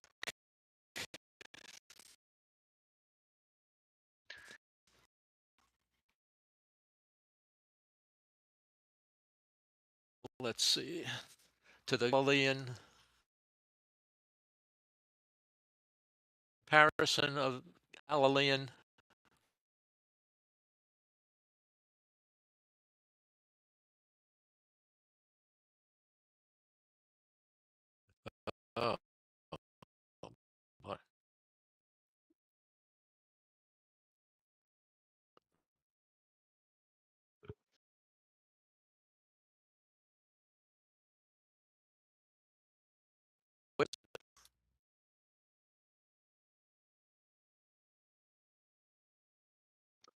happens if V equal in the Lorentz transform? Well, then this is 0 to 1 prime x. That's a Galilean transformation, x prime equals x, if you set V equals 0. Dr. Prime Bennett. dilation. Can anyone hear him? Yeah. Yeah, Dr. Bennett. When you scroll, it lags to the point we can't hear you, but now we can hear you because you stopped scrolling. So if you want to restart what you were saying, go ahead. Well, while I was scrolling, I was just looking for this, for the transformation equations. So you didn't miss anything that I said. Okay. And I'll try not to talk when I scroll. Thank you. Right, if you insert V equals 0 in the Galilean transformation and the Lorentz transformation, you get the same thing, which just shows that it is consistent.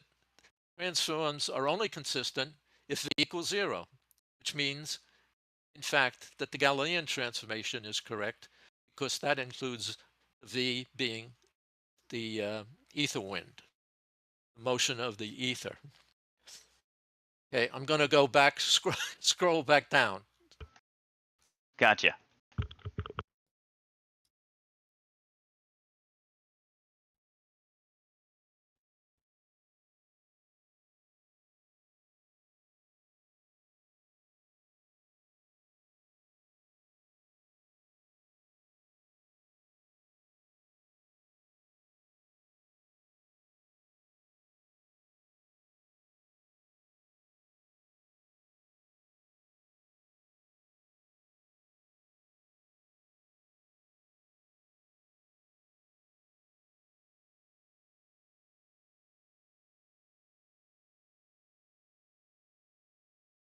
Reasoning the kinematic dynamics are important. Special relativity tries to apply relativity to kinematics and dynamics, to measurement and predictions, but it only applies in kinematics and measurements. Now, remember, when I use relativity, I mean Galilean relativity. So relativity is valid in kinematics if you use Galilean relativity, but not if you use special or general relativity. And if you use dynamics, you must use the lab frame for your reference frame. You can't use anything else because the laws of physics will not work if you're not in the lab frame. So that's how big an effect distinguishing kinematics and dynamics has on physics. And a lot of this is unrecognized. The claim that the Earth is the absolute lab frame, I don't even think I've seen in any other works of physics, any other documents. Let's continue with the presentation. Special relativity impacts modern physics by distorting our understanding of space and time.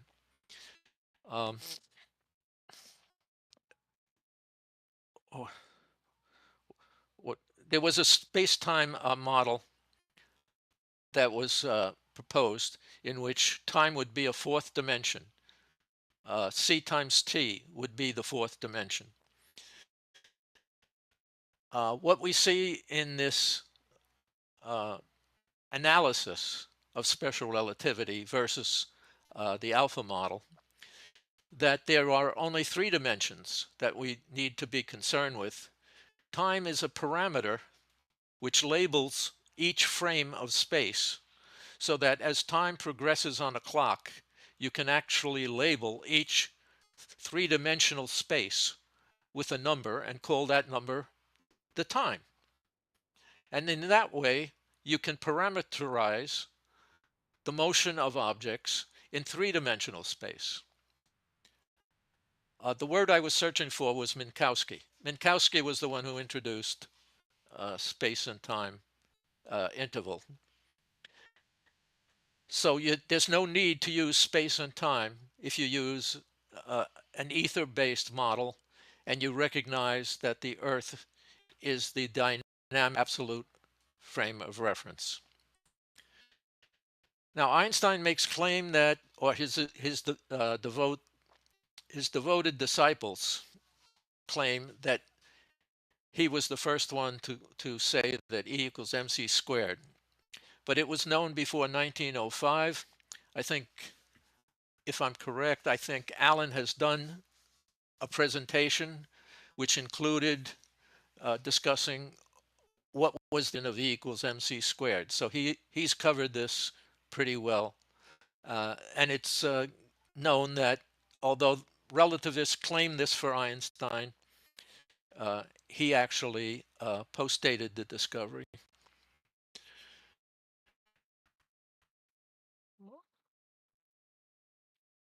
Okay, let's see what. I think we can skip the rest. It's basically about ether effects, and I'd rather cover that in a different presentation. I'd rather keep this focused on Einstein train and how the alpha model corrects the special relativity defects. That and the Galilean transformation. Okay, a summary would be kinematic frames are equivalent. Okay, so you can use any frame of any coordinate system for your reference frame if it's only going to take measurements. If you're going to apply the laws of physics, which means you're using dynamics, then the reference frame must be unique and absolute. That is, the Earth-centered, Earth-fixed frame or the Lev frame. That concludes the coverage of the Einstein train as far as I'm concerned. But then Dr. John, I believe it was, proposed a mainstream same Gedanken experiment. He called it the single flash train embankment Gedanken experiment on the relativity of simultaneity. Okay, and he posted that recently, November 5th. And I'm just going to skim through this.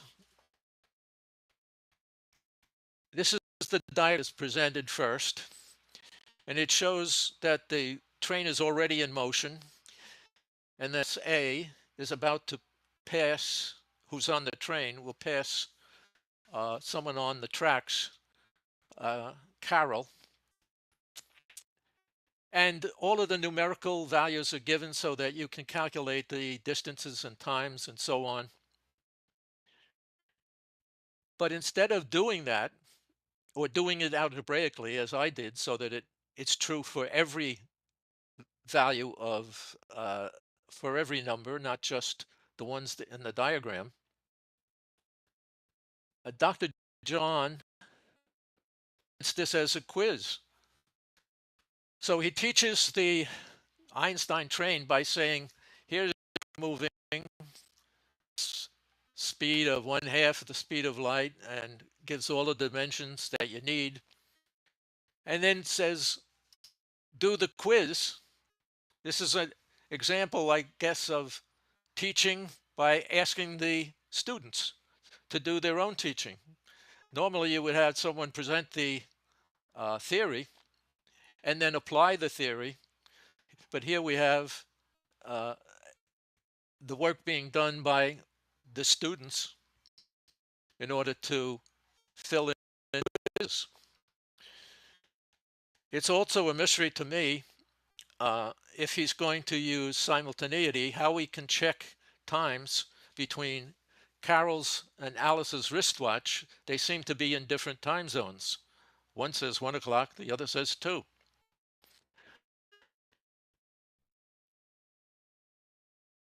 John says that the results of relativity are summarized as moving clocks run slow by a factor of gamma, objects cut in the direction of motion by a factor of gamma. Gamma is the square root of 1 minus v squared over c squared.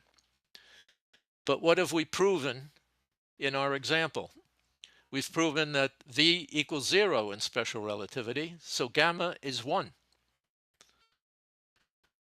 So moving clocks run slow by a factor of 1 means they don't run slow at all. And they don't contract in the direction of motion because gamma is equal to 1. So my discussion of special relativity, in which I proved that the train and the tracks must be in relative zero motion, will contradict claims for moving clocks running slow or objects contracting in the direction of motion. Okay, the analysis goes on to use these models, shows the train continuing to move, how the dimensions change. So this is a lot of arithmetic, a lot of work in order to discover what could have been done algebraically by the instructor.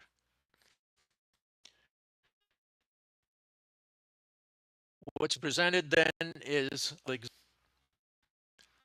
instead of stating what the results are, you are asked to find out for yourself what the results are. Chance test results as stated. The example states that we require everybody agree on details. So if you took a photograph, he says, of the relative motions, that you would be able to validate what he validate what he shows in this diagram. One thing, I think this example is too complex. It requires too much work from the students or whoever's reading this to validate what should be taught rather than what should be learned by brute calculation. And we know that the problem is really going to be in not realizing that the relative motion is always zero. The examples that follow include one of a spaceship where you have the ground frame, or what we would call the lab frame, and then you have a diagram of the different motion of the train in the ground frame and then in the spaceship frame. Now, the complexity of this diagram basically scares me from even attempting to understand what it is. This is what the response to the Einstein train experiment would be if we include contributions from Dr. John. Now, so I want to, what I've done while trying to promote the alpha model.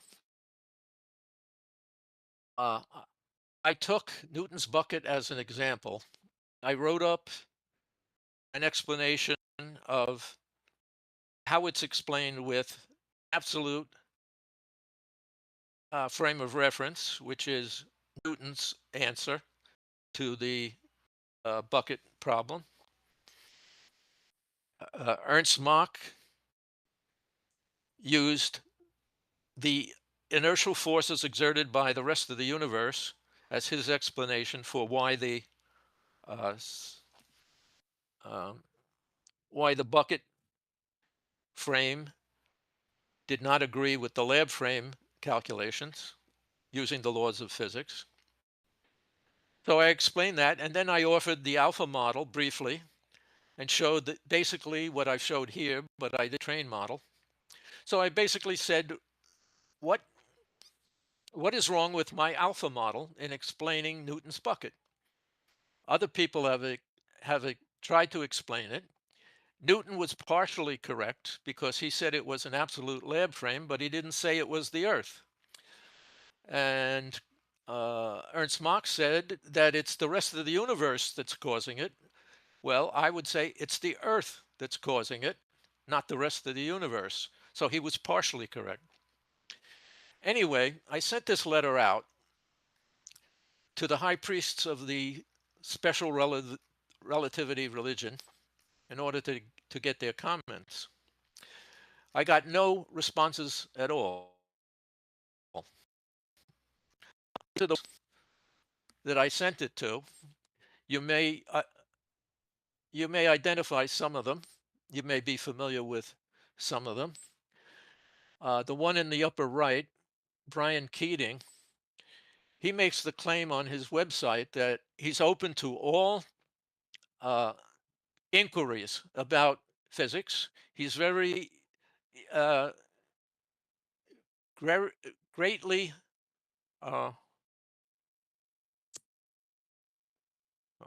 how should I say? He's greatly influenced by the desire to teach students mainstream physics, what is correct physics. So I'm really disappointed that his promotion of what is true physics ignores even answering the letters that I sent.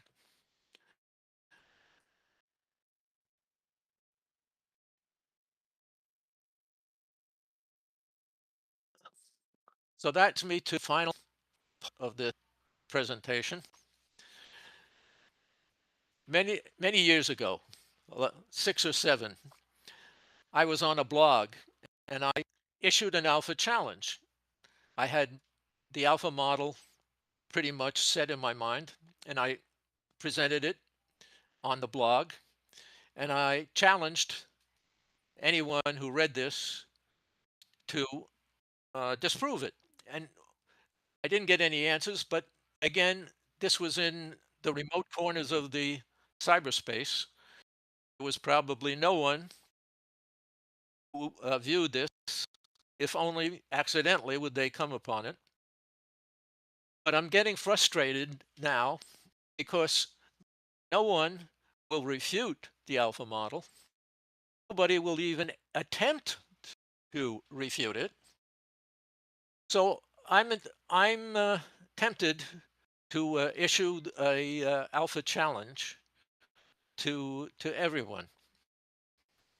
This will be the hypothesis that if you use energy-based dynamics for your laws of physics, which means they're based on a Lagrangian variational principle, that those dynamics are valid in the lab reference frame, the LRF, then they are invalid in any non-lab frame, any reference frame not co-moving with the lab frame. Okay, that seems clear enough to me. So I'm proposing that if you can find any example where you apply the law of physics in the lab reference frame and they are valid,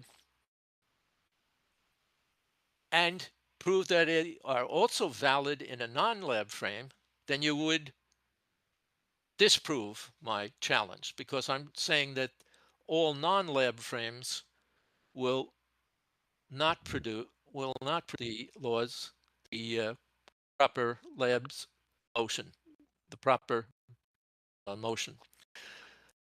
So what I've used is Newton's bucket, the hitchhiker, and I just use Einstein's train. And I claim that I can use any reference frame that is not the lab frame, and we can examine the motion of an object from the lab frame and from any other frame. It could be the moon, it could be the International Space Satellite, could be any other place that's in motion with respect to the Earth. And I will prove that the Earth is the only one that gives the correct answers when you plug in the numbers for the lab frame, and that you do not get the correct prediction for the non-lab frame.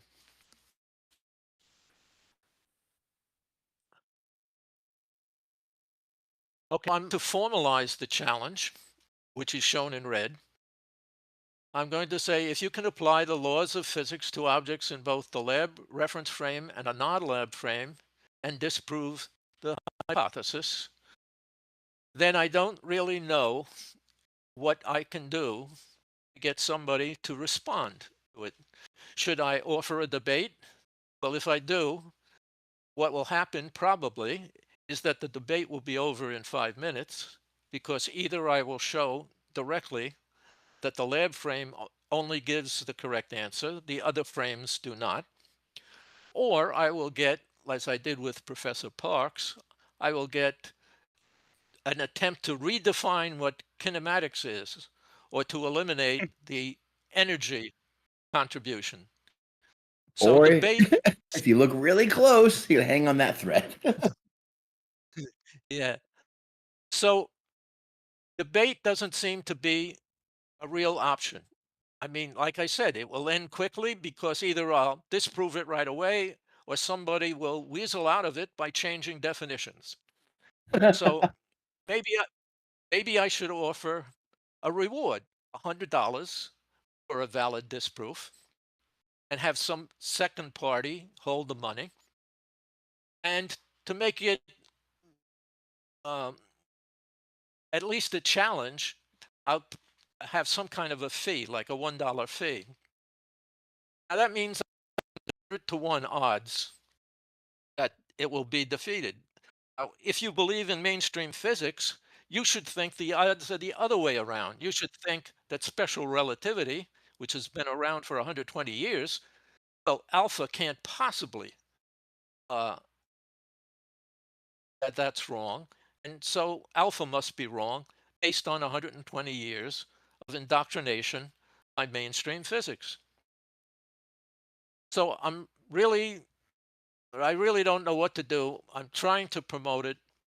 Anybody who's interested or has ideas about how to promote it in the science community, well, then let me know, either a DM or you can do it right on the chat room. Oh yeah, we're promoting it Friday. We'll send the bat signal out on Flat Earth Fridays and get all the physics lads to come together and provide a dynamic analysis which substantiates the Earth position. Wait, no way Yeah, you I think can. you're gonna touch the alpha model when it didn't even touch the Newton bucket? Come on, guys. $100 on the line, bro. Yeah, that. To Yeah, get these that's guys insane. motivated. They can't even answer a question that Newton asked in 1687 when he published the Principia. He was such a genius that he recognized that the laws that he promoted, the 3 laws of motion, he realized that there was an exception. It was an anomaly, the bucket experiment. So he was honest enough to say, hey, there's a bucket experiment here that I don't understand. He said, I think it's an absolute lab frame. Not, excuse me, an absolute frame of reference. He didn't say lab frame.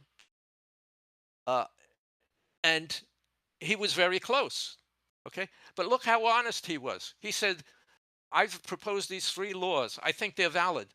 But here's a bucket experiment where they're not valid. I don't know why. I don't think I've heard anything that honest in the 120 years. Oh, no, it's more than that. Wait a minute. 1687, 1324. What is that? 237 years. Okay, that's how old Newton's bucket is. And it still hasn't been correctly explained. We're in the Q&A area now, so let loose with your questions. See if I have answers.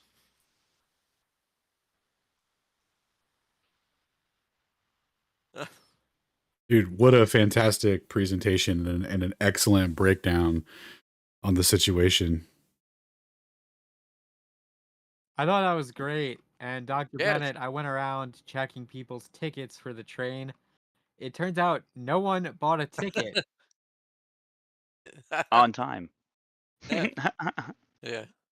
Got a bunch of dissidents in Einstein's, the building. yeah. Einstein's train, I think, went off the cliff somewhere, and nobody realized it.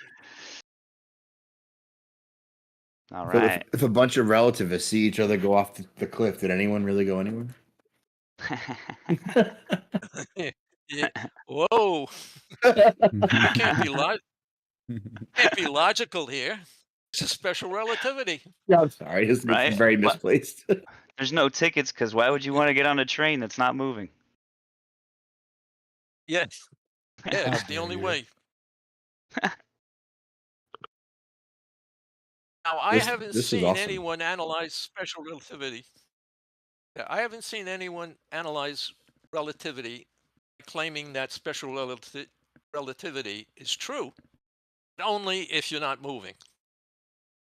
Dude, that's Right? such a fascinating way that you broke that down. And you Absolutely. can go over the math. You know, Einstein was big on math. If you look at his 1905 paper, it's full of math. Some of it is in the wrong place. He does kinematics where he should be doing dynamics, and vice versa. All right. This is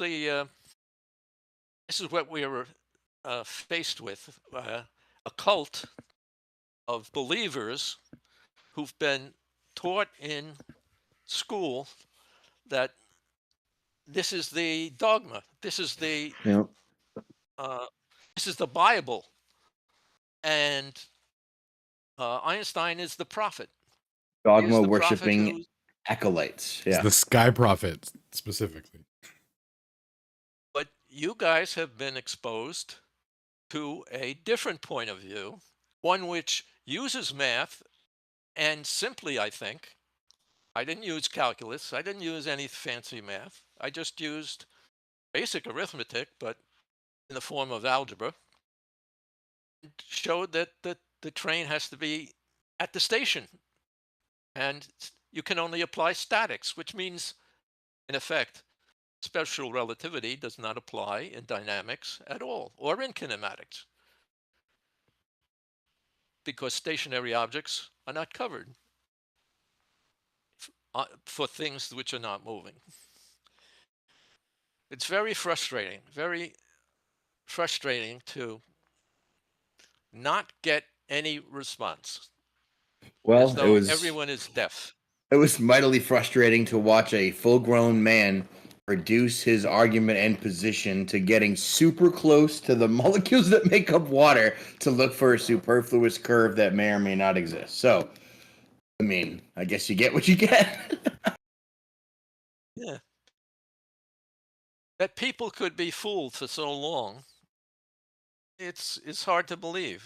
Well, see, I So don't you think might he could be think, like at that point though. He's making a conscious choice to keep defending his absurd position. Right? He's looked behind him. He's seen there's nowhere to go. He's on an island in the middle of the ocean. He's like, shit, I got nowhere to go. I might as well defend this little tiny thing I'm standing on. I think, anyway.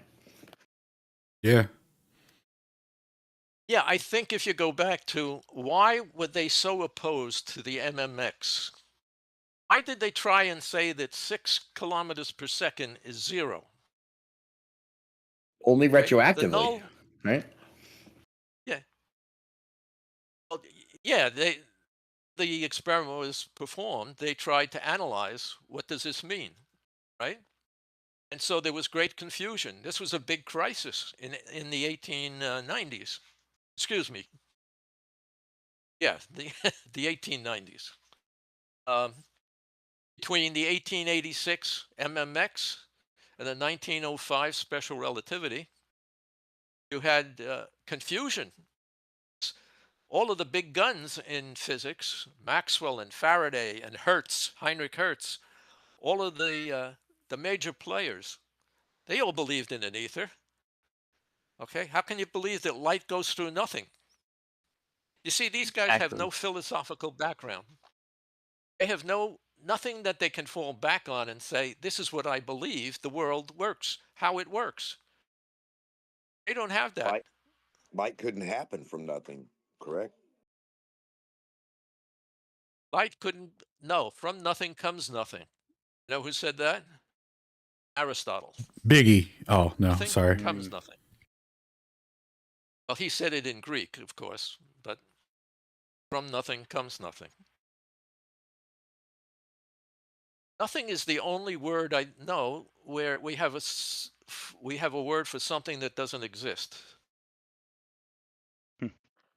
So they desperately retroactively tried to recontextualize the results of their experiment and then tried to tell the world what the people who did the experiment, what they actually meant to say when they found those results. That's really how it went. Because and in their paper are clear, right, with what they're looking for, the static ether and the motion through which that they could detect, and then they went, oh wait, the velocity that we suspected is much slower than what we thought. The Earth must be moving much slowly around the sun, and that was the only scientific conclusion you could have. And then later, Wikipedia tells everyone, "Oh, they were looking for an ether, and they didn't find any. No ether. Everyone, all wrapped up."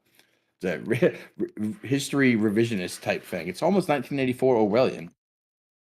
And then simultaneously, you can get clowns that say, yeah, Wikipedia says that, and that's true, but also there's an ether, it's this different thing that Einstein acknowledged, and it's not that, but that thing was disproven. Yeah, it gets weird. Schrodinger's ether for those folks. A great presentation, Dr. Bennett. Really appreciate it. Yeah, I was losing my voice in some of the parts there, but if you did miss anything, especially the proof that the train and the lab have to be stationary, you can go over the tape. So you really didn't miss anything, you know, if you didn't catch it the first time. You were glitching a lot. Was it the Chromebook he was on? Was that why it was terrible? No, it's scrolling. Just the Oh, bandwidth. no. Scrolling made it bad. I switched. Yeah. Yeah, I didn't know that. Like his audio was cutting in and out, like worse than roboting. It was weird. Yeah. It wasn't just me. Okay. Yeah, I prefer not to use the desktop I Windows. think I remember we did this once and it was similarly, and then we just decided not to do it, and then we forgot about that and tried to do it again tonight. We forgot it. I think that's what all happened. good. It's coming back to me now. Shane, it was the opposite. I went from Windows to Chrome, and that worked.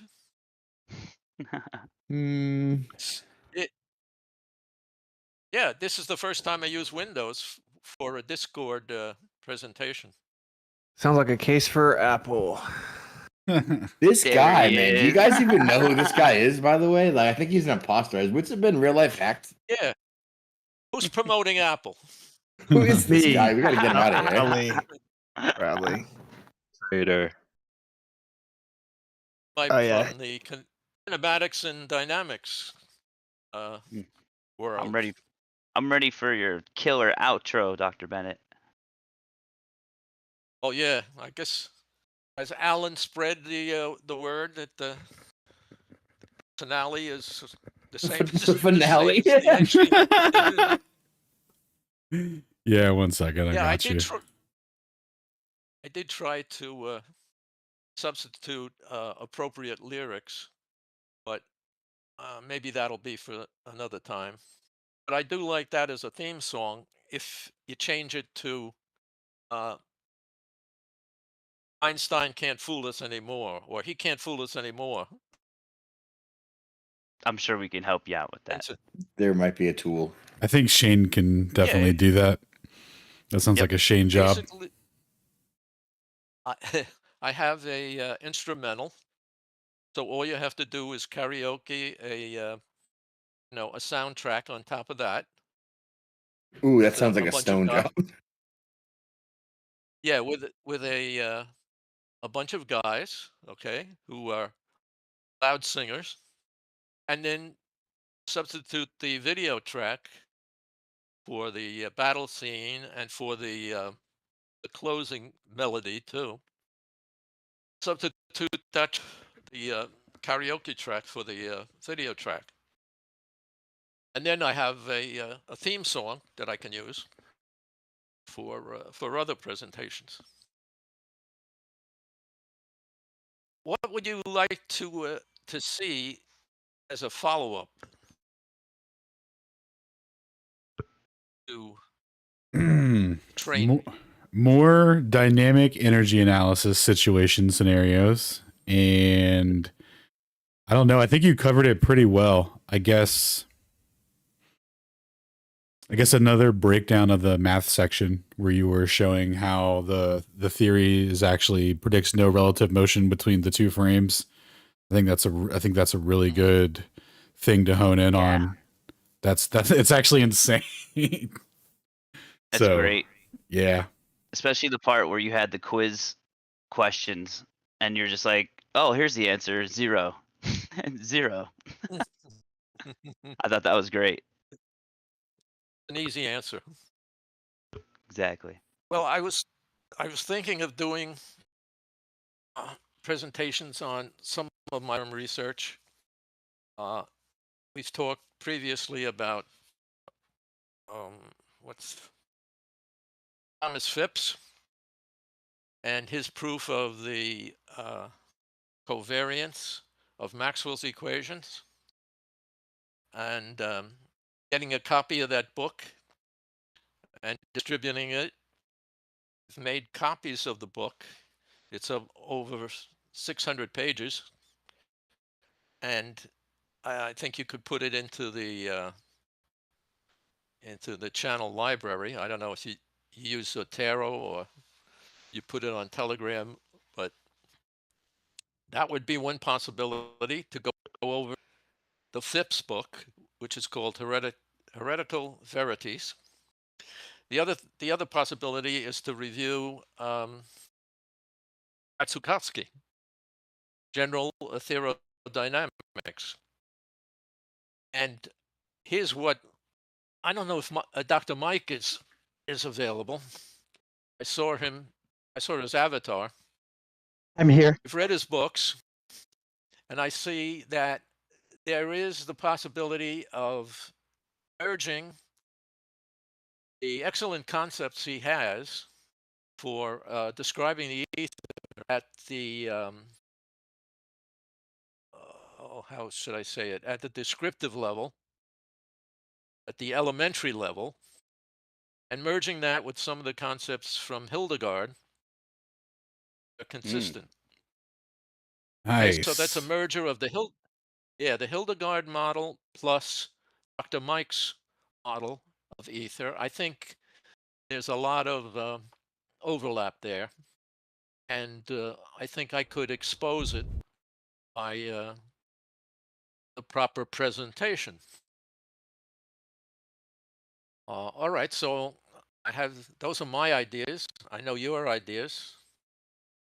Dude, I love the Phipps first order invariance thing. That would be awesome. And then obviously anything involving Aptotovsky and merging Mike's work with it would be great too. So looking forward to all those things. Well, if you need any help from me, I'd be happy to help.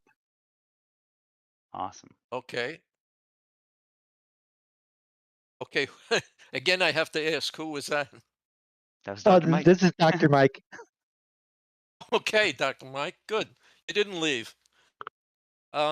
Yes, as I said, I've read the books, and it takes time to absorb it and see how it fits in with my world model, and also with a presentation that I made.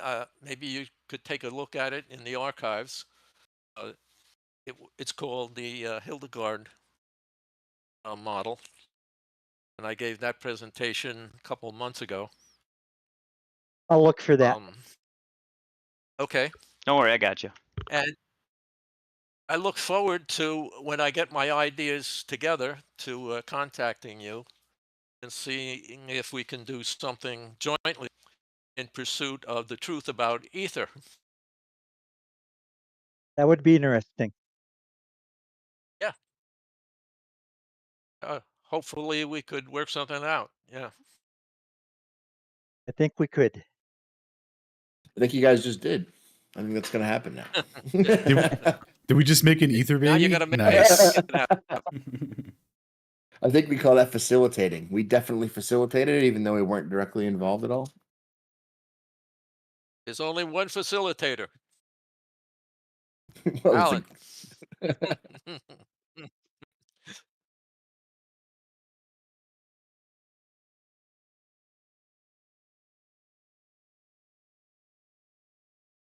All right, let me know if you have any questions about the presentation or how I could promote it to the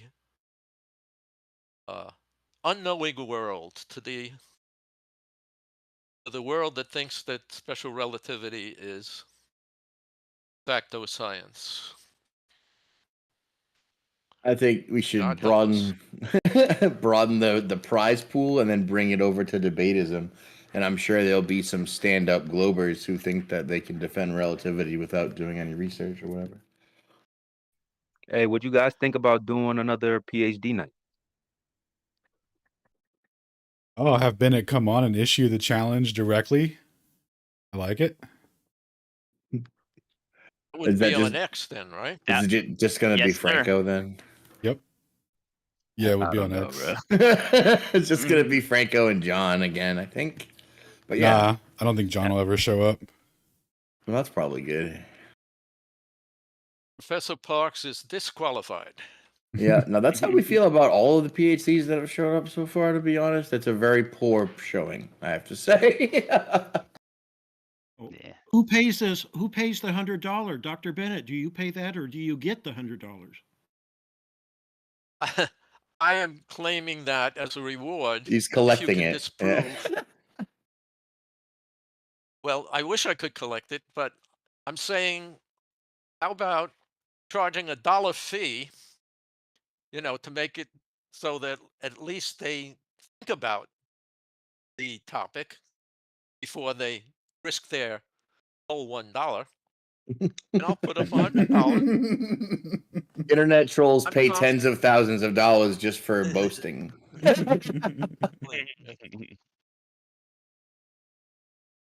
Yeah, like I said, the debate doesn't seem, it would be very short. It would be one of two outcomes, neither of them desirable. Well, What about that terrible PhD on TikTok? Like Blitz or PhD, whatever. What's his name? I don't know. You just named several by There's prefacing like with two PhD and TikTok. Well, there's two terrible PhDs that are on TikTok, and I can't remember. I think one of them is Jorge PhD and Blitz. Jorge, that's the other one. Uh-oh, Jorge. So Both that- cowards. Neither one of them would take the debate. You don't think? Probably. Oh, not. they wouldn't take the. I'm just saying they wouldn't take the debate. I was trying to get them to do. Not this against week. you, but they might take it against some unknown Cassander who they don't. You know what I mean? Well, just to let John know, sorry, y'all. I think he heard Flat Earth Fridays, and he came through when Dr. Bennett was doing this thing. Okay, so you already got that full. Yeah, so we didn't have that situation. He Yeah, seen right. Bennett live in action and decided All right. not to grab that mic. No ambush stealth attack. Then that's cool. It's fair. It's whatever. So what you're saying is he's fully aware of the Newton bucket situation and he backed out quietly into the shadows. Not quietly. He decided to criticize Tesla. Nice. Was a total non sequitur. Yeah, I was gonna say that makes diverted, sense for sure. Yeah, completely diverted to non sequitur. Yeah. That checks out. That's really a bad choice. Right. Tesla. Cassander, you have to get a Cash App so all the community can start donating you your $1 fee because everyone wants to volunteer it already. Yeah, we want to build up the prize pool. All right. People want to give you money, so you got to set up Cash App or like a Ko-fi, or we can probably help you. We'll just help him. Yeah, if it's We'll just if he probably. wants to do it. Yes, please start a Cash App. All right, are we gonna wrap the presentation up, brother? Yeah. So thank you. Thanks everyone for tuning in. Oh, sorry. Wait a Go ahead. minute. Yep. Got a question for Austin. Mhm. Austin, you still there? Yep. Did you get a candidate for your debate? Not an ideal one. I mean, I guess there's some guy. He has a PhD in neuroscience, but he's like an amateur astronomer that's been obsessed with astronomy for 20 years or something like that. So that's the best I could get. That sounds perfect. Oh, is it Astronomy Live? Wait, Yeah. wait. Oh, you find someone, rest in Dr. Bennett? peace, Oh, dude. nice, dude. That's actually a good one. Wait, did you find someone, Dr. Bennett? Oh, I tried, but you know, mainstream physics and I don't get along well together. So We know the feeling.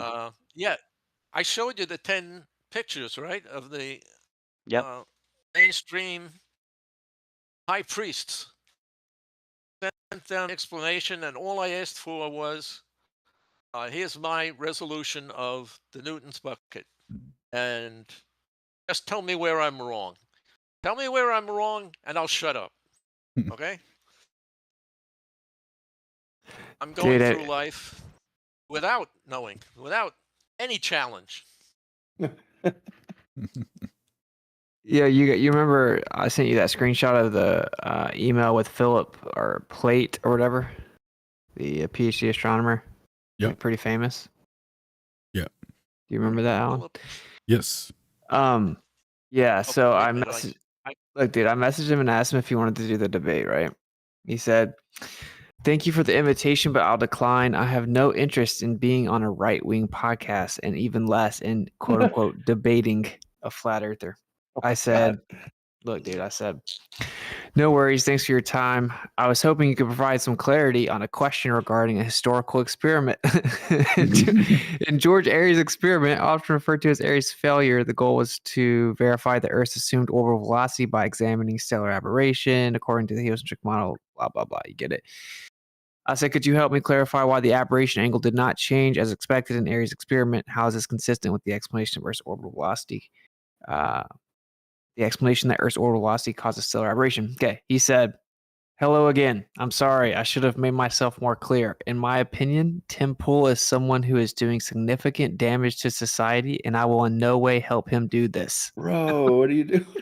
And I said, I didn't make any further comments about Tim Pool. I'm not directly involved with Tim Pool. I sought your professional opinion on an experiment involving stellar aberration and how the results are physically incompatible with the assumption of orbital velocity.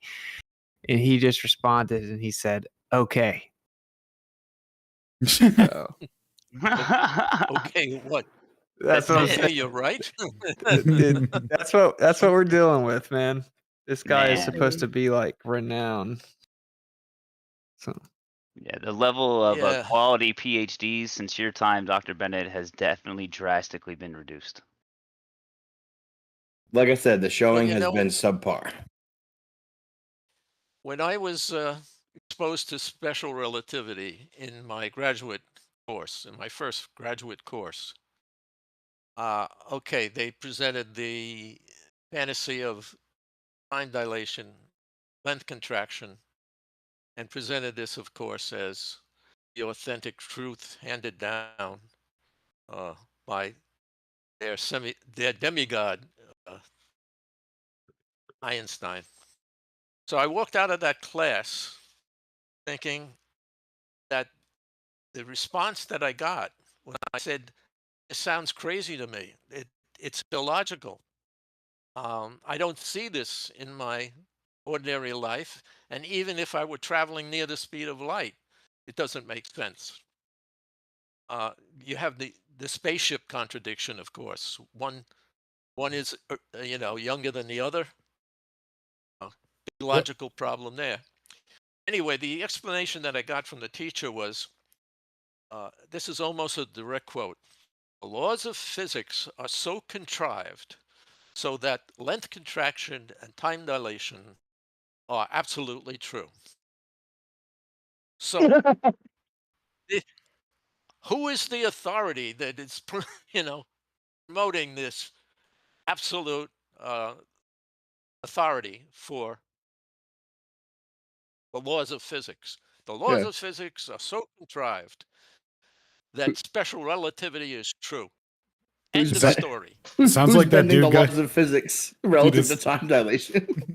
Well, that sounds circular, really. Dude, it sounds like he got that absolute paycheck. Yeah. Dr. Bennett, your advisor, would he have had an interesting discussion with you if he was still alive? To tell you the truth, probably not. He wrote a book on relativity physics, which was very mathematical. And that is the bent of most of the ones being trained today. They start with a mathematical assumption, and they try to apply that to physics instead of doing the scientific method, testing nature to see how it acts, and then trying to correct a theory from that data that they collect. So they're doing things backwards and yet claiming that they use the scientific method. They eventually may use the scientific method because they have to test their theories. But they're actually using theories like string theory where they can't even test it. It's all guessing games on what looks beautiful in their mind. Don't they openly claim and like brag about never having to use the scientific method in most of modern physics? They're like, oh, we just guess wildly and no one can double check shit. I mean, that's not how they say it, but that is what they say. I think that's a direct that quote is from Machu implied. Picchu. Yeah, that's Michio, yes. Oh, yeah. Then you have the silly string theory. Well, listen, I can disprove that with my double string theory. It's the Shane edition, but listen, only I have the double string theory Shane particle detector that you have to use to see it through. Otherwise, it won't make any sense. Have you guys heard of cold, dark lambda strings? Well, actually, I made a prediction about hot dog lambda strings, but there was a 96% discrepancy with my findings. So, yeah, now I've heard of dark lambda strings, dude. Are you with me? Well, see, my mathematical prediction was actually 99% off. So it's actually way worse than yours. So that just means that my interpretation is more real. Well, it means that your relativity works harder to bring it back up to neutral so that we're both right. Yes, but me being more Dr. right. Bennett, you still there? Yeah. Can I ask you a question? What is the main differences between Lagrangian, Hamiltonian, and Newtonian physics? Okay, to dip into Lagrangian and Hamiltonian is like the last course you would take in graduate school. All right. It's the highest level of theory in dynamics. Gotcha. Mathematicians in the 17th century tried to develop a theory which would predict what the laws of physics are. Now, we know that we use laws of physics to predict the result of experiments. But what they were trying to do is to predict what the laws of physics are that you use to predict how nature is. Okay? So this is a higher level, a metaphysics, if you want.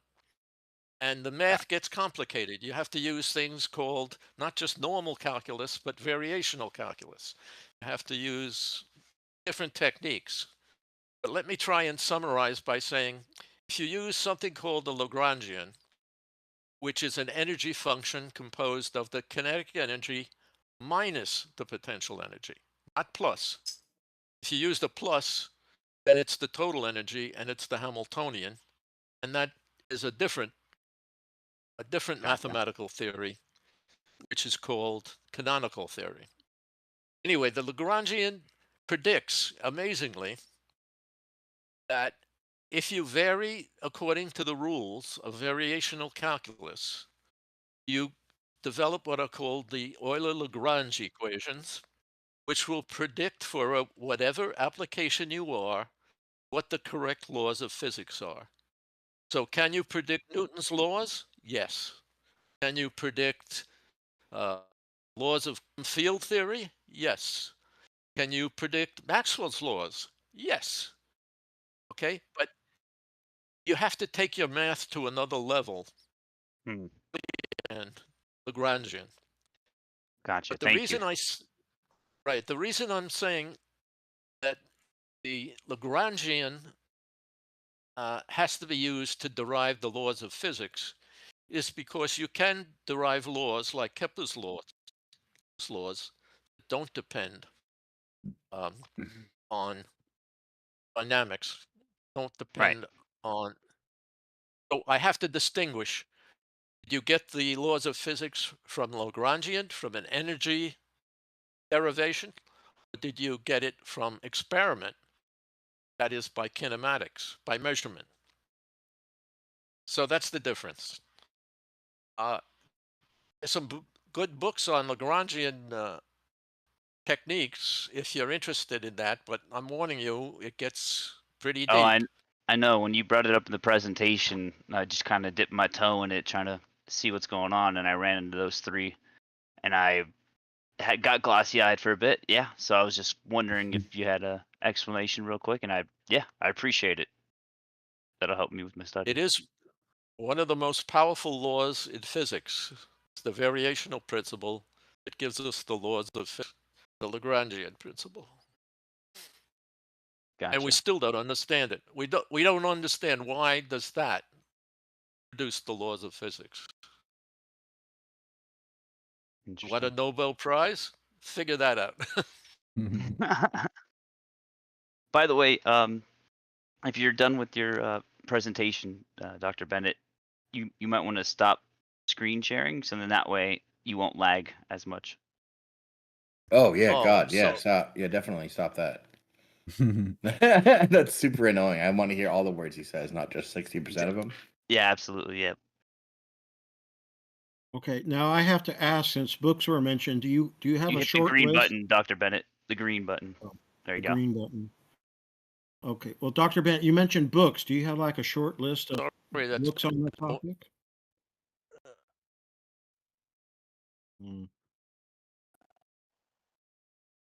Oof. You got Ether yeah, swallowed. I got it.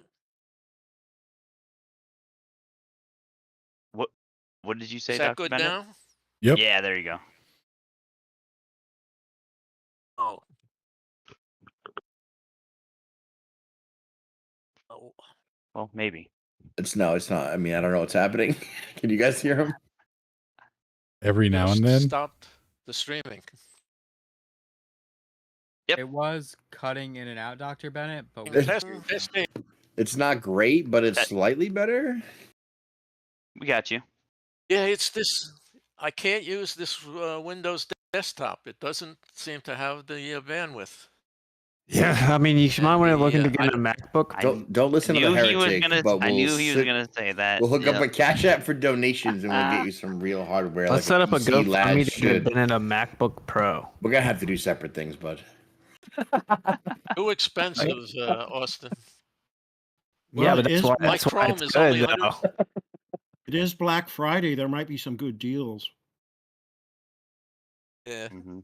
My Chrome is only 150. So I believe you, bro. I believe you, but you know, I've been through this. It sounds about right. Yeah. I've been through this. Dr. Bennett, if you do need some help with optimizing your Windows 10 to make it more feasible, I got you.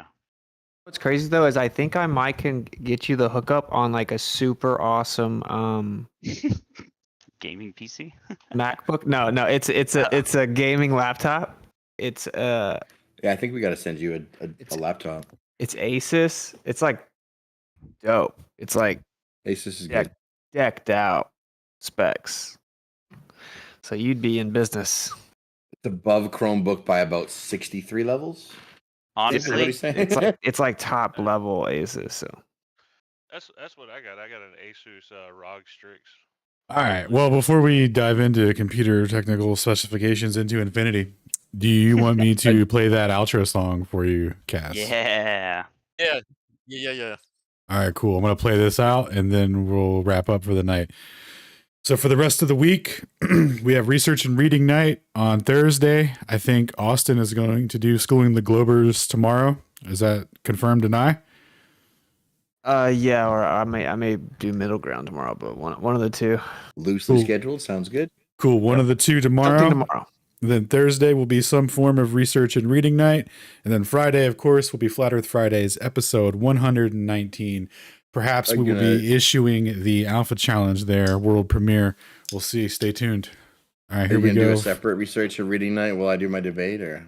Oh no, absolutely not. We're gonna watch your debate. My mistake. We're gonna watch Shane's subject debate. you all to it, yeah. Yeah, actually, we actually are gonna skip that and watch something else. No, Shane's gonna be debating FTFE. Yes. Alan, will that alpha challenge go out to other channels on the server? Yes. I'll spread it. Okay. Yeah, I'm gonna make an alpha challenge PDF and then wield it like a sword. So, perfect. All right. So here we go for the outro. Anyway, stay tuned for what happens throughout the rest of the week. In the name of James Halliday himself, help us save the Oasis.